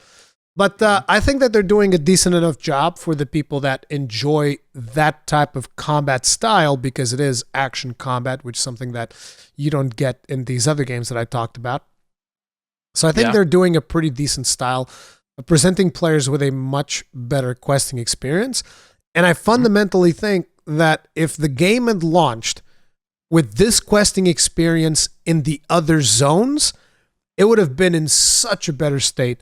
And now it just feels like a bit of a mess, because I look at my map in the Brimstone Sands where it's all very clean because I'm actually interested in doing all of the quests. Then I look at the rest of the map and it looks like a fucking dumpster fire of quests spread out all over the fucking place because there was no kind of like sequence to it. It's just like, hey, there's random quests fucking everywhere.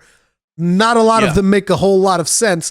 I went into the new zone. I haven't even finished like the quest where I'm supposed to go kill, the final boss in the final expedition or whatever. And it's just so weird because you could tell that there's a lot more effort being put into this thing in the Brimstone Sands now. It's just whether or not that's going to be able to carry the rest of the game. I don't know if that is going to be the case.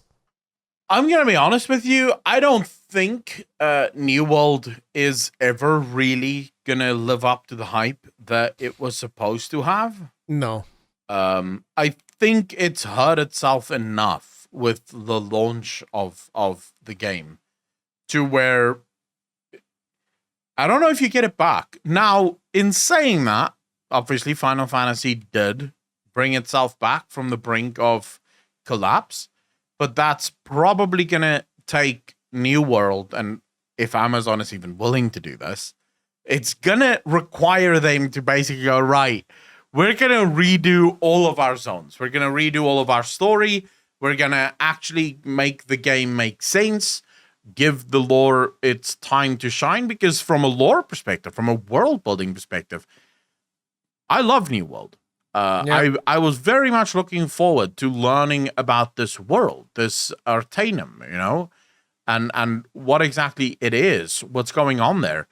And then as things progressed, I realized, wait, they're not actually going to tell me jack shit about this world. I'm just doing a lot more. Crap. They do a lot more of it now, and I think that in the case of the Brimstone Sands, you would like it a lot more because they do a lot more exposition. Like, I was even surprised at one point the camera panned away from my character and showed me an actual like in-game cutscene, even though it was something super simple. There's just like a portal opening and some eyes popped out of the portal and whatever. And I was like, oh, all right, you guys actually do, because it never happened on any other quest in that game up until that point. And I was like, whoa, there's an actual in-game cutscene. What the hell is going on? Yeah, so they're clearly trying. If whether or not that's going to be enough, I genuinely don't know. Yeah, and because it does still feel like the game struggles to find an identity. That's what I find. So I played a little bit of New World about a week ago. I logged in and I remember just because everything started fresh, right? So you have to start new and all that shit. And I remember playing. The fresh servers aren't out yet. What are you talking about? I don't know where my characters went, but they're gone. Like, there's nothing there. There's not a single character on any of the realms. You deleted your characters. I don't remember if I did. I may have, actually, because I did uninstall the game at some point. I was like, fuck this game. I'm never playing this again. So I may actually have went, fuck it, just delete the characters as well. I don't care. I don't know, but there's no character, so I had to start a new character. Which isn't the end of the world, right? I wanted to see what what's changed and whatnot, so I would have started a new character anyways. But I remember running through the world and just thinking the whole time, what is my point here? It doesn't feel like I understand what the point is of my character in this world. The story doesn't really kick off. It doesn't seem like there's any real need for them to like, it doesn't feel like there's any rush to get to the story bit. So your first quest there is literally just going around fetching documents, logs from the ships that fucking sank or crashed onto the island, shipwrecked themselves onto the island. You're fighting your own crewmates, and then you get sent to the town. And in the town, again, you're just collecting bullshit.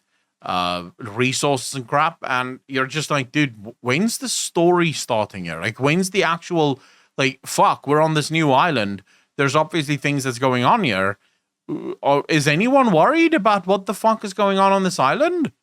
Like, no one seems to give a shit. Eventually they tell you more, but I think that a big portion of the storytelling is told through those papers that you pick up, because everything gets saved in a record.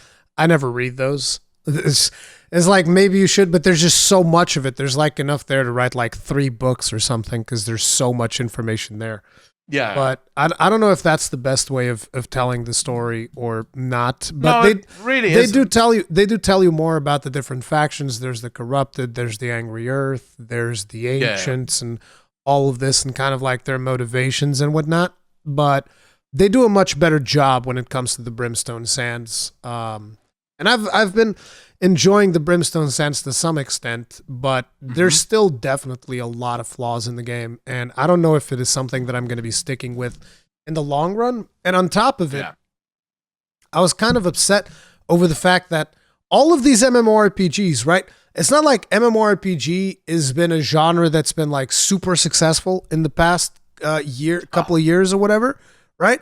And on top of it, what do they decide to do? On the 18th, let's release patch 6.2 in Final Fantasy XIV. Also, let's release the Brimstone Sands patch. Also, on the 25th, there's going to be the pre-patch for World of Warcraft. Why do you got to do all these things at the same time? Like, what the hell? Because everyone's now vying for everyone's attention. And it's sort of like, well, that's not a good move. Especially for New World. Like, Final Fantasy, I can see them flexing their muscles and kind of being like, all right, well, let's go. You've done this to us so many times in the past, and now we're in the driving seat of just taking your players, right? I can see why Final Fantasy would do this, and Yoshi P probably having a lot of fun with it. New World is like the midget walking into a fucking wrestling match, right? And being like, all right, I'm going to kick some nuts here. And like both of these fucking giants will just grab this midget and throw him away and be like, fuck off. Like, no one gives a shit about you, bro. Because it's New World. Like, you didn't make any dent in the MMO market whatsoever with your launch. You didn't disrupt anything. I mean, they did. They did for a little bit. They launched to like almost a million players. Hey, look. Yeah, but I mean, it's the new game, right? The problem is it could not sustain that for even a week. It lost those players very quickly. The thing is, currently with the Brimstones patch, it was 69,000 concurrent players on Steam this weekend, which is actually, you know, it's not too bad, but it's not fantastic numbers by any stretch. Whether or not this is enough to sustain the MMORPG, I don't know. I'll tell you what, though, they've been giving away quite a few cosmetics, which I was like, okay, that's kind of neat, because I don't tend to buy cosmetics in general. So, I mean, they're trying, I think, their best to get players back, to get players to come and experience this new world that they've built for players. Mm-hmm. But like I said, Final Fantasy brought all players back because it basically had a massive event where the world got destroyed and restarted. So people were sort of made aware of the new hype cycle. Whereas, and even then, it took Final Fantasy, 7-8 years almost? Yeah. To finally get to a point where it can say we are now challenging World of Warcraft. And the thing about I don't think that New World will ever really challenge World of Warcraft or Final Fantasy XIV because it's fundamentally a much more niche game. But the thing about this is, so they revamped the starting experience up until level 25, but they did nothing from 25 to 60. So 25 to 60 is still kind of miserable. As a matter of fact, I don't know if there's a lot of people that are going to watch this video that play New World. Feel free to disagree with me.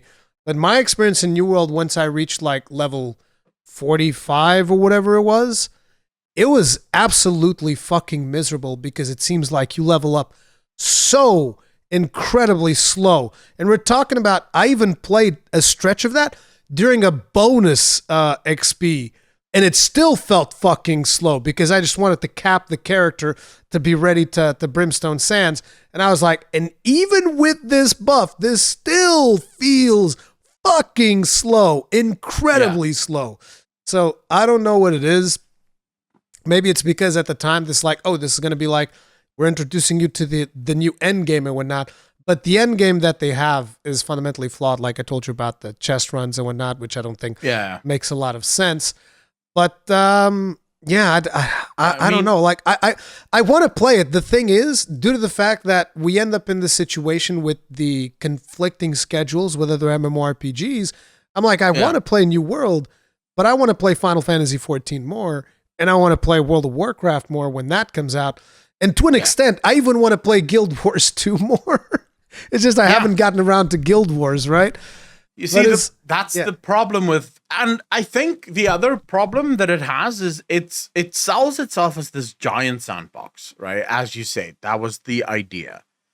A lot of what that idea entails is still there. You know, the massive crafting stuff, the open world idea, all that shit. But then it doesn't have enough content to actually be a sandbox game. If you think about all of the shit that Ashes of Creation is planning, you know, all of the crap that it's putting into its game to give players stuff to do in the sandbox, because that's the point with sandbox games. It's you have to have enough activities there that is potential activities for players to engage in, for players to actually feel like there's something to do. Stuff that can generate player-driven content. Player-generated content even, because, you know, you have players vying for territory. And here it's mostly just like, oh, territory exchanges hands. Okay. It makes no difference. Like, I'm playing this mostly solo, which is interesting because of the conversation we had earlier, but like, I'm playing it mostly solo, and it's like, it doesn't affect me at all unless somebody raises their taxes ridiculously, at which point I'll be like, okay, your taxes are too high. Guess what? I'm going to be doing my trading in another city where the taxes aren't so high, and you're not going to get any of my money. It's just that simple. It's like easy. Yeah. But that is the thing, right? They didn't put enough effort into the game to really make the sandbox experience a reality. I think it's not that they didn't put enough effort in. I think that they were forced to change the direction of their development, because their game was meant to be something very, very, very different. And it ended up being more of a theme park MMO than necessarily a sandbox, even though it still has some sandbox elements. And they were not given enough time to do that transition. So it's just like kind of like slapdash together. And that's why, like I said, the previous maps, they look like shit. I don't even want to, if I could just like turn off all of the markings in the other maps, I'd be happy. Let's just pretend that I've done everything there's to do in these other older maps, and I'll just go play in the new one. And if I feel like going to the old ones, then I can go figure it out. Because right now it just looks like a goddamn mess. And that mess is a mess of their own creation because they just slapdashed a bunch of quests all over the fucking place, and they make no goddamn sense. They don't have any direction. They don't have a flow to the zone. It's more like back and forth and back and forth and back and forth. Now back and forth and back and forth. Like I said, the problem that I have fundamentally with this game is it's gonna sound weird, but it is how do I put this? The problem that I have is that it has no identity. It doesn't know what it wants to be. And as a player, it is impossible to figure that out unless it's built into the game. You can't let players figure out what the identity of your thing is. You made this thing. You have to know what you want this thing to be. And then players can enjoy it or not enjoy it depending on their own choices. I think the problem is they don't even know what the fucking game needs to be. As you said, they were making a sandbox game. They shifted halfway through into a more theme park game. They have really not enough of either to make it work, because they have this giant crafting system that you almost wonder, where the fuck are the castles? Where's the houses? Where's the strongholds that we're supposed to build? Where's the things, right, that we're supposed to do? Because this crafting system clearly is incredibly in-depth. I should be doing stuff with this crafting system. But then at the same time, it's like, well, also, here's your theme park, but where are my raids? Where are my dungeons? Where's my mythic dungeons? The Where's dungeons, my stuff? The dungeons exist, and I think the dungeons are actually good. I think the biggest problem I have with dungeons is that tanking in this game is fucking miserable. Yeah, as you said already, it's literally the same. You do the same block. It's so like tanking in the game is very, very miserable because I would have to like sit here for half an hour. I might do a separate video talking about that. But yeah, tanking I feel is really fucking miserable. And you know, from what I've just heard, one of the things. Just FYI, from what I've heard, it's even miserable to DPS. Like DPSers complain as well because the rotations are incredibly boring. From what I've heard, most people complain of boredom. The game just becomes very boring after a while because it's the same stuff over and over again. And that's because they didn't know what they want to be. And they haven't figured it out. Here's something that really drives the point home about one of the problems that they have. And I don't know if this has been the case throughout the entire time because I didn't play the entire time since release, but in the beta, the hatchet was fucking busted. It was way too powerful of a weapon. At game launch, the hatchet was still fucking busted. It was way too powerful. After a couple of months, I stopped playing. You know, after like a year or whatever, I came back. Guess what? The hatchet is still fucking busted. Like, how can you have this one weapon? Like, if you're talking about, the people who want to min-max, most of them are going to be playing strength hatchet. Like, that's it. Because what do? They run up to the boss, just spam left click and hit all the abilities at once and let's fucking go. And the second an ability comes off cooldown, hit it again and keep going. And dude, it is disgusting the amount of damage it fucking does when you're talking about it's a weapon about this big. Then you have an axe about this big, doesn't deal as much damage. Nope. Is it the tiny axe? That's the one that deals the damage. You have a sword? The sword is fucking worthless for open world content. Like, I'm sorry, I fucking said it. It is worthless. As someone who plays a tank, like I'm trying to also play in the open world as a tank, it is the most miserable fucking experience you can have trying to play the open. Because you want to know a funny thing about tanks? As a tank, you're expected to gem for something that increases your aggro, so that the game identifies you as a tank, as opposed to having something like, I don't know, a fucking stance. No, you have to gem. So you have to use something that you could do to deal additional damage to gain threat on both of your weapons, because, you want to maintain threat throughout a dungeon. So then I'm in the open world and my shit does no damage. Like, I'm getting my shit beat by fucking archers that aggro from like fucking 2 miles away, Like I'm coming into the open world fucking ruins or something, headshot, and I'm like, I can't even fucking see the mob. It's like sitting somewhere like fucking 1,000 miles away and it aggroed on me. Like, what the fuck? It's I mean, you do have really the bad. aggro, James. Yeah, exactly. Off. it's the aggro gems, but yeah, they need to do something about that, in my opinion. But I'm sure that there'll be more experienced players that will probably disagree with me. Tanking's fine, whatever. It's like, okay, I mean, I'm saying, as someone coming into it, as someone who tends to tank in most MMORPGs, this is the worst. Like straight up the worst. It is terrible. I hate it. I mean, it's kind of like the same argument here before we go into lightning round that I just wanted to sort of throw out with the Overwatch thing, right? Because that was one of the topics that we wanted to discuss today still. Overwatch and their champion pool being busted because there's not enough support players. That's apparently a huge issue now because no one's getting... Oh, FYI, just off the cuff here remark, I started playing some fucking League of Legends ranked games yesterday. Hey, yo. For the first time in fucking forever. So I'm destroying my life right now. But anyways, it's one of those things that these smaller gaming companies like Amazon, and I realize people are going to go, small Amazon, what the fuck are you talking about? They are small. In terms of gaming, they're very small.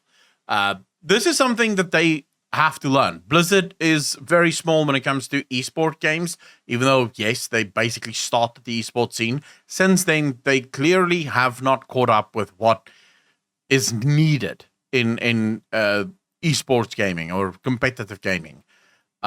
It's all about balance. You have to be on top of balance. If you have something like a hatchet or strength hatchet build that is just destroying everything and it's so overpowered that everyone is playing it, that destroys a game because everyone that doesn't want to play that is just going to stop playing because they realize that if I'm not playing that, I'm wasting my fucking time and I don't want to play it because it's boring, so screw it.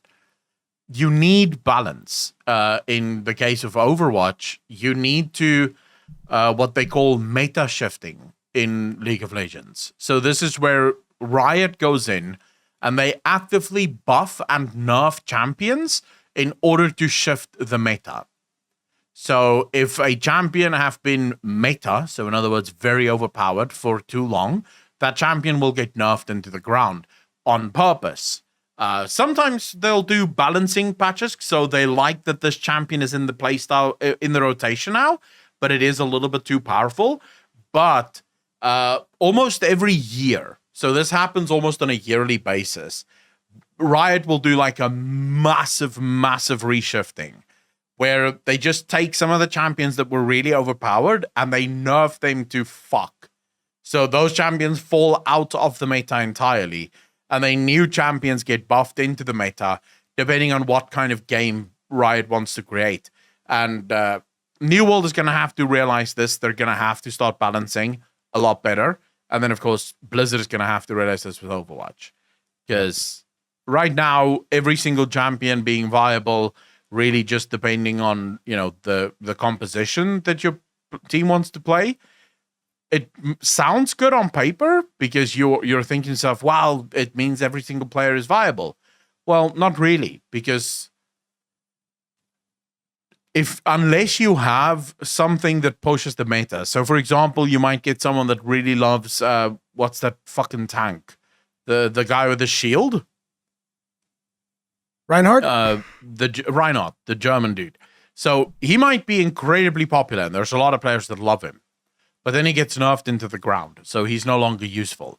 That player doesn't like any of the other tanks, but maybe he discovers a support that he really enjoys. Now he switches from the tank to the support because he really enjoys the support class. He doesn't like any of the others. And then, eventually those supports will be nerfed into the ground, and then they'll buff other tanks, and maybe he goes back to Reinhardt, or maybe he goes into something else. So it allows for players to sort of shift continuously and find new roles and new things that they enjoy rather than just here's the box standard sticking one to and the meta, never changes. Yeah, never changes. So I play this one champion and this is all I play. You need variance in order to keep things interesting. Okay, team, it is now time for the lightning round. We're doing the lightning round even a little bit later this time because this one got a little bit stretched out. But we're going to be starting out by talking about Ashes of Creation. So 2 things have been brought up about Ashes of Creation this week. One of them is about PvP. Now, have you ever played an MMORPG with a flagging system, Accolonn? Something like a Lineage 2, Ultima Online, something of that nature? I've never played it, but I know exactly how it works. I understand the concept behind it, Yeah, so that is a bit of a topic of discussion. There was a back and forth, and there was Asmongold also chiming into that. Basically, people talking about the PvP aspect of Ashes of Creation because it's supposed to be a game that has always on PvP. You don't really get to choose. That's just the way that it works. As a matter of fact, personally, I really like the way that it works because it goes like this. If somebody attacks you and you don't fight back, you lose more than if you were to fight back. And I was like, yes, force people to fight back. That's the way to friggin' do it. And I know that a lot of people are not going to like it. I know that a lot of people, I don't want to get griefed. Oh no, I don't want to be dealing with this. So first, I'm curious, how do you feel about that? Because I think that this is something that a lot of people don't know about when it comes to Ashes of Creation. It is always on PvP. Yeah. Okay, so I hate that. I understand why they're doing it, but I do hate it. Playing from South Africa and playing at 200 ms at the least. So PvP is just not fun. It's never fun because you're always behind everyone else. In World of Warcraft, you'll constantly get the message, no target in range, even though you're standing on top of the fucking guy because you're not in range of him. Not really. In real terms, he is ahead of you. Far enough to where you can't actually hit him. So PvP is kind of sucky in that regard. You do get used to it. There are people that's incredibly good at PvP, even from South Africa. But personally, I don't like it, and it is actually a deal killer for me. I'll still play it, but it will probably be one of the reasons why I will quit. Is if I get fought too many times, because I'm in it for lore, bro. I don't give a fuck about PvP. So here's a very interesting thing, though, and this is maybe it's going to surprise you. It definitely surprised me. So I did a reaction to this video. I don't know if by the time this goes live, it'll be on the channel, but if not, then it'll be on the next day or something. But I then went to the comment section because I was curious to see how people felt about it because the video was very much against PvP. It was very much criticizing the whole system. It even exaggerated in a lot of ways, in my opinion, but that's just my take on it. And so I was curious to see what the comment section was like. You know who was in the comment section? Stephen Sharif, the director of Ashes of Creation, just like straight up in the comment section of the video explaining to the guys like, oh, I understand these questions that you have. Here's how the system's going to work. This is why we feel it's going to work okay. And, you know, he kind of addressed some of the criticism that was being brought. And to me, it's not even about whether or not he justifies that the system works or not. To me, it's about the director of the fucking game is paying attention to what the community's saying, and he's not afraid to just straight up go into a fucking comment section and actually type it out. Like, that is refreshing as fuck. Yeah, it is. I like that. I do. And so the other topic that I want to bring up with Ashes of Creation is going to be how much do you think that Stephen Sharif expects in terms of concurrent players at the launch of the game? It's either going to be way too many or not enough. I don't know. Like 1 million? Whoa! What the fuck? You nailed it. That's what he expects. I personally think that is way too much. I mean, no, I think at launch is going to be probably more because they already probably have the pre-purchase data. Yeah, that shows them how many people. I mean, this game isn't just a little hype, right? This game is like the most hyped MMO in the history of MMOs. It's even more hyped than anything that Blizzard have put out in the last decade. This game is super hyped. Yeah, fuck. Just look at every single video that comes out about Ashes of Creation.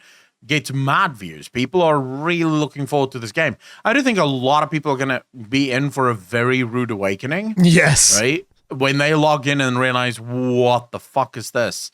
This is not what I paid up for. I did not sign up for this. I didn't expect this to be the case. So I do think there's going to be a lot of people that's going to be disenfranchised very quickly and disillusioned. But yeah, I think 1 million is a good expectation for a launch of this magnitude. It surprised me. Like, I feel like 1 million might be expecting too much, but I could be wrong. I don't know. Anyway, that was where the two topics for Ashes of Creation. Next up, we have Steam is breaking records. 30 million concurrent users over on Steam. Holy crap. Yeah. That is fucking huge, right? That is massive. So obviously a lot of this is going to be driven by, things like, what's the game called? Their first person shooter fucking game. Half-Life? Oh my God. The old one. No, not Half-Life. No. The one that came from Half-Life effectively. Oh my God, bro. It's like one of the biggest ones. Counter-Strike. There we go. The Counter-Strike game, right? That's probably driving it. Dota is probably driving it as well. But just overall, I think 30 million, it says something about the strength of indie games. Just because that's what Steam right now is becoming. More and more, Steam is... Because every AAA company out there have their own launchers, and a lot of them actually prefer to put the games on their own launchers instead of putting it on Steam. Activision had that whole thing of removing their games from Steam and putting their games on the Battle.net launcher, and now they're moving back to Steam because they realized not that good, right? But mostly what drives Steam is indie games. And I have said this for a long time and I maintain it. The future of video games is indie. I believe that the indie gaming sort of sphere is just going to overtake the AAA industry because AAA has nothing new to offer. AAA plays it safe. I definitely hope that the future of video games is not whatever the fuck Overwatch 2 is doing. I'll tell you that right now. Well, here's the thing with... so it almost always happens in every single industry. This is why I'm usually not too worried about things like monopolies forming. As long as a monopoly isn't protected by the government, a monopoly is really not that dangerous. Because for a while, monopolies work really fine. The problem with monopolies, though, is they breathe very large and very immobile corporations behind them, like the AAA industry have done. These corporations are massive. So whenever they come up with a new game, that game costs them... Dude, let's go on the very conservative side and say they're making a cheap game, 100 million, right? They spent $100 million making that game. That's not even talking about the hundreds of millions of dollars that was lost due to games that got canceled. We're just talking about the game that actually comes out. So they have to play it very safe. That means they go only for what works, only what is proven to have worked. This is how you end up with a FIFA that has not changed in the last fucking decade outside of roster changes because it works. Why would you fuck around with it? Because if you fuck around with it and the fucking around fails, you end up losing hundreds of millions of dollars just down the toilet because, you bought all the licenses. Those licenses aren't fucking cheap. You brought out the game, but no one wants to play it because you fucked something up. Instead, it's better to play it safe. The problem with playing it safe is people get bored. Why would I buy the same game over and over again? We saw this with FIFA. We saw this with Madden. We're seeing this with Call of Duty. We're seeing this with Battlefield. People are bored of these games. And now you get more and more these indie shooters that's coming out, right? And the graphics aren't as good as in Call of Duty or Battlefield. But these games are killing it because they're doing something completely new and different. If you take into consideration that one of the cornerstones of this show is World of Warcraft, which is a game from 2004, it should tell you a lot about just how important graphics are. They're important, for sure, but they're definitely not the most important thing when it comes to video games. Another thing that I was... Go ahead. Yeah. Sorry, no, they put most of their effort into graphics because that's really the only thing they can fuck around with. Yeah. Everything else has to be safe.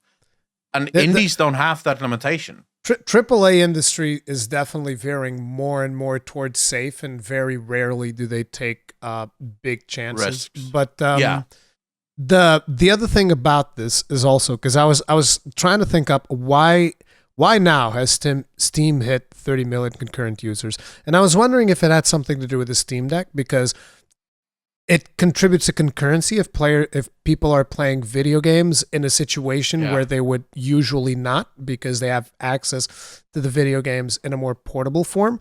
So that could be one factor, but even that I don't think would make a big dent, because I was just looking up in terms of sales, and the current indication is that it sold about 1 million units. This was like at the beginning of October. So maybe it's got a little bit more than that by now, but it's about 1 million units. So that doesn't really sway it too hard in one direction or another. So my conclusion is also, I agree with you on the indie point, but also like, hey, can you go and buy a PlayStation 5 right now? Oh, no, you can't. No. Can you buy an Xbox Series X? Maybe in some places, but even that is like a little bit Usually rare. You can't. And if you think about it, like people are like, okay, so it's been 2 years. These fucking consoles, I still can't fucking buy them. So I'm just going to get a PC. Because like people want a game, and if they can't buy your product, they're going to go buy a computer and they're going to go play on Steam. Because I mean, once Especially you're in the PC, when you're in the PC ecosystem, you know, unless you're someone who exclusively plays World of Warcraft, because we talked about a lot of people only know about Battle.net for some reason, the Steam is going to be, again, a cornerstone of your gaming experience, which, you know, contributes to them trending upwards, I feel like. True. I mean, and now prices are dropping for a lot of PC products, especially with the 4000 series that have been released. The 30 series cards are coming down, and you know, so more and more people have access now to PC. So I think it is a sort of a coming together of a lot of different parts that is growing. But I do think indie is just at the forefront of this, because they don't have to be safe. More often than not, indies are created by one guy in his fucking garage when he has time in the evening, right? So it costs him nothing. He can do whatever the fuck he wants, because if the game doesn't work, it's no water off of his back. But if the game does work, it ends up fucking killing it. So, yeah, I think ultimately there's a game coming out now soon. Can't remember what it's called. Lords of the Manor, I think it's called. Or Manor Lords, it's called. It's going to be so good. It's like right up my alley. It's like a city builder game. It's made by one fucking guy, and it looks fantastic. It looks so good. And then you compare it to things like Anno, made by Ubisoft, and like, dude, what the fuck? How is one guy capable of making this game, and a company with billions and billions of dollars can't make something similar? What the fuck is wrong? So yeah, anyways, fuck it. Yeah. Next up, we have Witcher writer. A guy who worked in The Witcher previously is currently working on, what was the name of the show? X-Men 97, you said? Yeah, X-Men 97. So, and this guy says that previously people who worked on The Witcher show were actually not super engaged with the material, let's put it like that. So tell us more about that, because you're more inside the story than I am. Yeah. So he got offered a position by Netflix to write the new X-Men 97, and he took that job. But one of his conditions when hiring new writers was that every single writer has to be a fan of X-Men. So no writers that isn't a fan is allowed, because in his mind, it offers to the overall product if everyone is a fan of that. And one of the reasons he said this is because during his time writing the Witcher series, a lot of the writers and things on the Witcher series hated the books. They despised the games. They would oftentimes joke and mock the source material because they couldn't care less. They were writing something completely different. And he said that was incredibly frustrating, trying to write a show when like a bunch of writers on the show hates the source material. It's like, well, fuck. This shit is important. It's the fucking story. It's so incredibly weird to me that you would go and do that if you're not interested in it. Like, I get it, a job's a job, but I just feel like certain projects require a certain amount of passion. So like, it'd be the same thing as, imagine if I was doing this podcast with you, and I'd be like, oh man, fuck all these. I don't give a fuck about any of this, bro. I'm just in it for fuck all this. It's like, this would not be an entertaining podcast. Like, what the fuck? No. It might be funny for a while, but eventually people are going to be like, fuck. They don't even care about their own topic. So why the fuck would I watch? So yeah, at the end of the day, but I mean, this is Hollywood. This is Hollywood. Yeah. This is modern day Silicon Valley. This is what we get with gaming companies as well. Most of the gaming developers on most of the games these days don't even play the games that they're developing because it's all about the paycheck at the end of the day. It's not a passion thing. It's paycheck. When you brought up this topic, I went and I looked at the Rotten Tomatoes scores. Not that that is like a big indicator. It's almost like Metacritic for movies, basically. But it was interesting to see that, like, in the first season of The Witcher, it was like the critic reviews were 68% or something like that, and the fan reviews were like in the upper 90s. And then in the second season, it was the other way around. The critics were like 90%, and the fans were like 60. So I was like, that's weird. I haven't seen the second season of The Witcher. I really enjoyed the first season. I thought it was pretty good. But apparently you were telling me that the second season doesn't focus as much on The Witcher. It focuses on other characters, and maybe that's why people didn't like it. So the reason I liked it is because, you know, I love the Witcher universe. I like Yennefer, I like Ciri, I don't really mind. So watching their story, but I will be honest, watching the story, you know, there were parts, especially the mage parts, that I sometimes wanted to skip through because they focus very heavily on the mages and on Ciri and the story there. And it's kind of like, well, you have a show called The Witcher. Geralt is the Witcher. The story should be told primarily through the eyes of Geralt. Yeah, I agree. In the first one, they did kind of tell the story a little bit more through Geralt's eyes. They still gave the other characters their time in the sun, which is necessary, but not enough, which I think is why it got such a bad user score. Because at the end of the day, I want to watch the show. I want to see Geralt. Yeah, I like Yennefer, and I like Ciri, and I want to see them too, but I want to see Geralt. So if you're going to show me these other characters, then show me a lot of Geralt too. And a lot of times they didn't do that, which I think is why a lot of people got sort of annoyed, to say the least, about the new season of Witcher. We'll see what the third season happens to be. We're only getting that next year. This December is a spin-off of Witcher that's actually launching. So that's going to be interesting. They have a new Witcher coming out that is a spin-off of this Witcher. And then Witcher Season 3 is coming next year. We'll see how that plays out. Yeah. So next up, we have is it the director of Yakuza that was talking about how he was surprised with how successful the game was in the West. They don't know exactly what caused it, if it was the fact that they went cross-platform, whereas I believe they used to be pretty much PlayStation exclusive in the past, whereas this time around with Like a Dragon, they went towards PC, and they also went for Xbox and stuff like that. And they also brought up the fact that, you know, Xbox Gamepass could have been a significant contributor towards the success of the Yakuza franchise in the West now. Yeah. So the reason I wanted to bring this story up isn't really to focus on Yakuza, because I've never played a single Yakuza. It was for the Game Pass thing. I've been saying this for a while, and I would love to see how this plays out. But I do think that Game Pass is going to be the driving force of games in the very near future. Yeah. This is not the first time we've heard this. Multiple games have come out and have reported incredible successes since moving to Game Pass. We know that Activision wants to put Call of Duty on Game Pass. They can't because Sony is currently blocking it.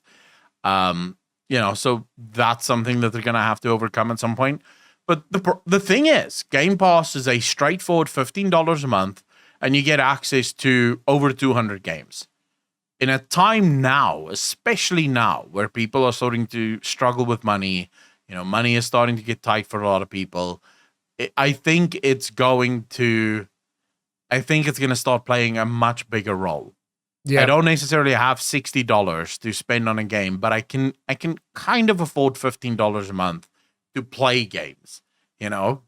And I do think it's the future. I think anyone that doesn't have an answer to the Xbox Game Pass is either going to have to move to the Xbox Game Pass, or they're going to start losing. And this puts Sony in a very serious problem. I mean, technically speaking, they're already doing their version of the Game Pass. I just think that they have maybe not as many titles, and I don't know if they're planning on doing day one like Microsoft is on most of their stuff. So yeah, I don't know how people are going to fight it. Like I said, I think that Game Pass is a fantastic service. It's not for me. I like owning the games as opposed to having them on a Netflix style thing and then they go away eventually. Like I don't. It's weird for me. Like I told you, I even just recently bought 2 games for the Switch, and I think both of those games are on Game Pass. Yeah. Actually, I don't know if Persona is on Game Pass. I don't think so. Persona 5 is on Game Pass. Persona 5 is on Game Pass? I think so. Let me just check. Because like There's it just, there is I think it literally just on, launched. There is a Persona on Xbox. I don't play Persona games. I've never played a single one. Dude, you are missing out. Persona's fucking awesome. Dude, I saw the graphics. I was not intrigued. We just talked about the graphics. What are you talking about, bro? Yeah. Persona 5 Royal. It literally got added yesterday on Game Pass. Okay, listen. You love story. Go play that game. Dude, the problem with the graphics I don't mind that it's not... You can thank me later. You can thank me later, Accolonn. Dude, no, it's listen. like super weeb. Listen. You can just thank me later, okay? Yeah, but it's super weeb, bro. No, but it's okay. You can thank me on the next podcast. Don't worry about it. This one's for free, okay? Next podcast, you can thank me. I'm pretty sure I'm not going to fucking play this because it's super weeb. You already have it. Just download and play it, okay? Trust me. I'd rather play anything else. Dude, listen, I'm not joking, Accolonn. I'm really not joking. Try it out. It's going to be right up your alley. I guarantee it. I guarantee it.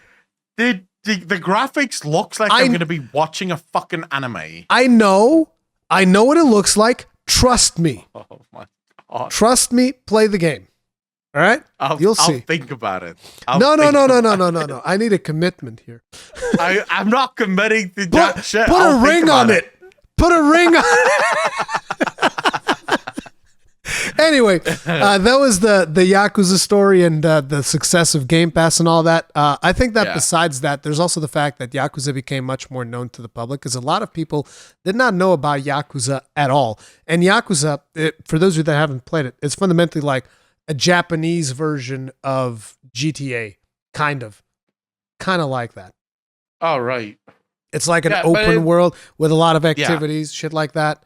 It's like martial arts bullshit, isn't it? Yeah. It's very over the top. It is very over the top with Japanese tropes and crazy stuff. Yeah. It's just a fun game in a lot of ways, and I think a lot of people have discovered Yakuza recently. I haven't played myself, but I've been aware of what Yakuza is for quite some time, and it is a pretty good series from my understanding of it.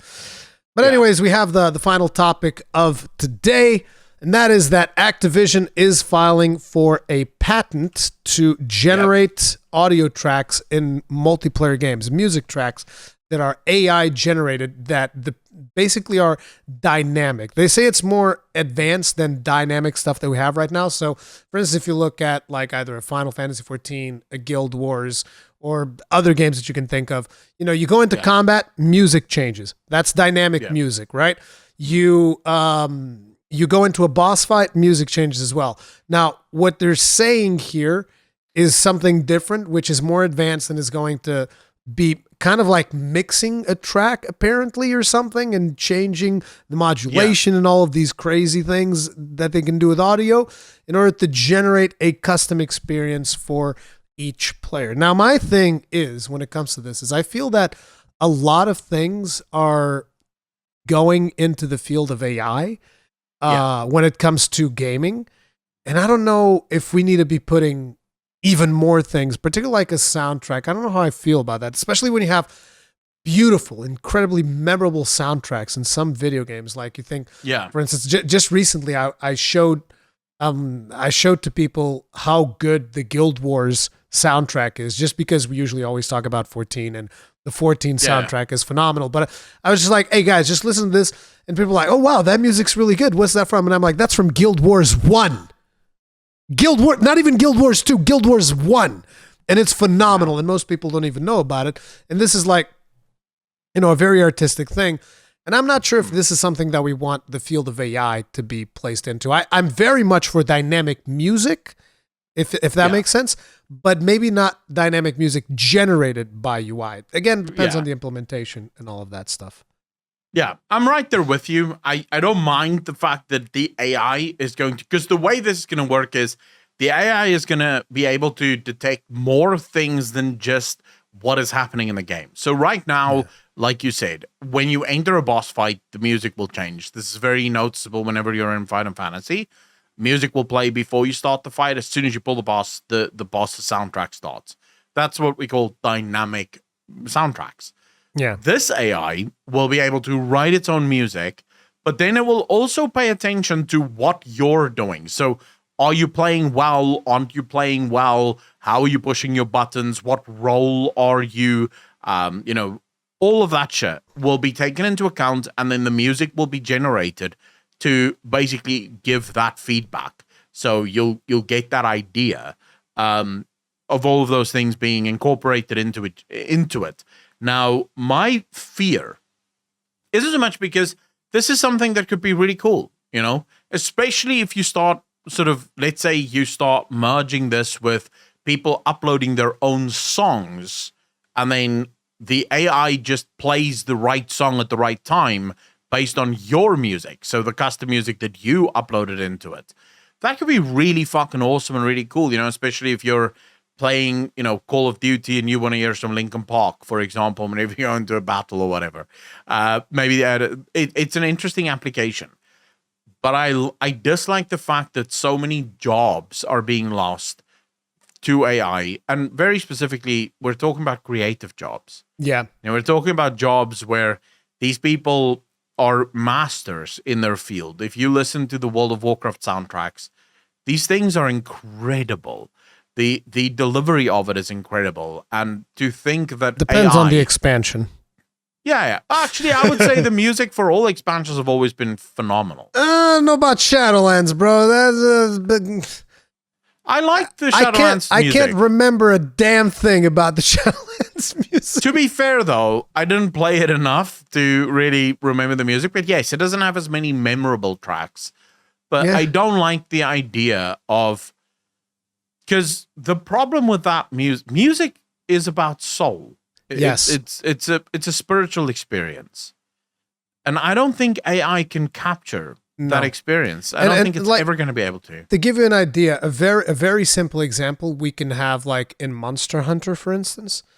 And there's another one that I will bring up in Final Fantasy XIV, but like in Monster Hunter, there's like the final fight of the game will usually have a part where they transition to the main theme of Monster Hunter, which is a music called The Proof of a Hero. And that transition can make so many memorable things, because you're like, there's a moment in the fight where the kind of like the tide changes, because you start the fight, it's a big challenge, big boss, you're fighting the boss, you're whittling it down, and then eventually the game recognizes, okay, this is the point at which the things shift, and it starts going, and in comes the fucking Proof of a Hero, and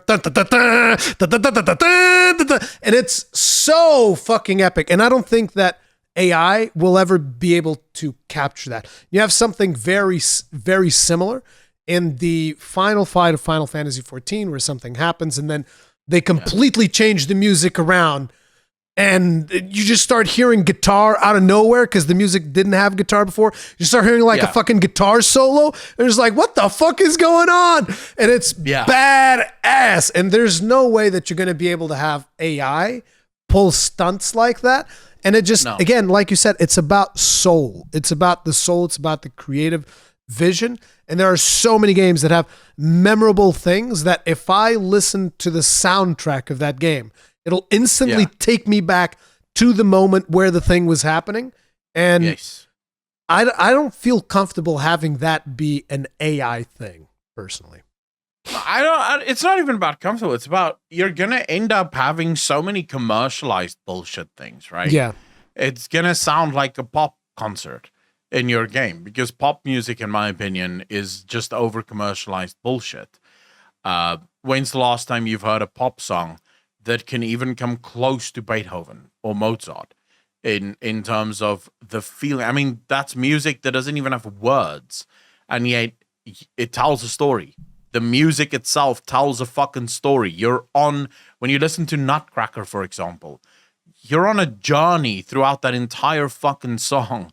I'm sorry. I don't think an AI can do that, because in order to do that, you have to understand human emotion. You have to feel human emotion, because that's what you're trying to convey with this music. You're trying to make someone feel something.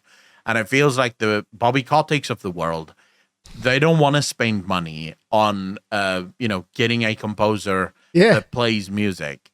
They think to themselves, look, if we have some drums and a bit of kick bass, that's all you need for a tense fucking fight scene. I mean, listen, if Bobby Kotick could, and we're saying Bobby Kotick because this patent, like we said at the start of this, is being filed by Activision. If Bobby Kotick could, he would just have the whole fucking game generated by eyes, like, press button, dude, game comes out. I'm afraid that's where we're headed.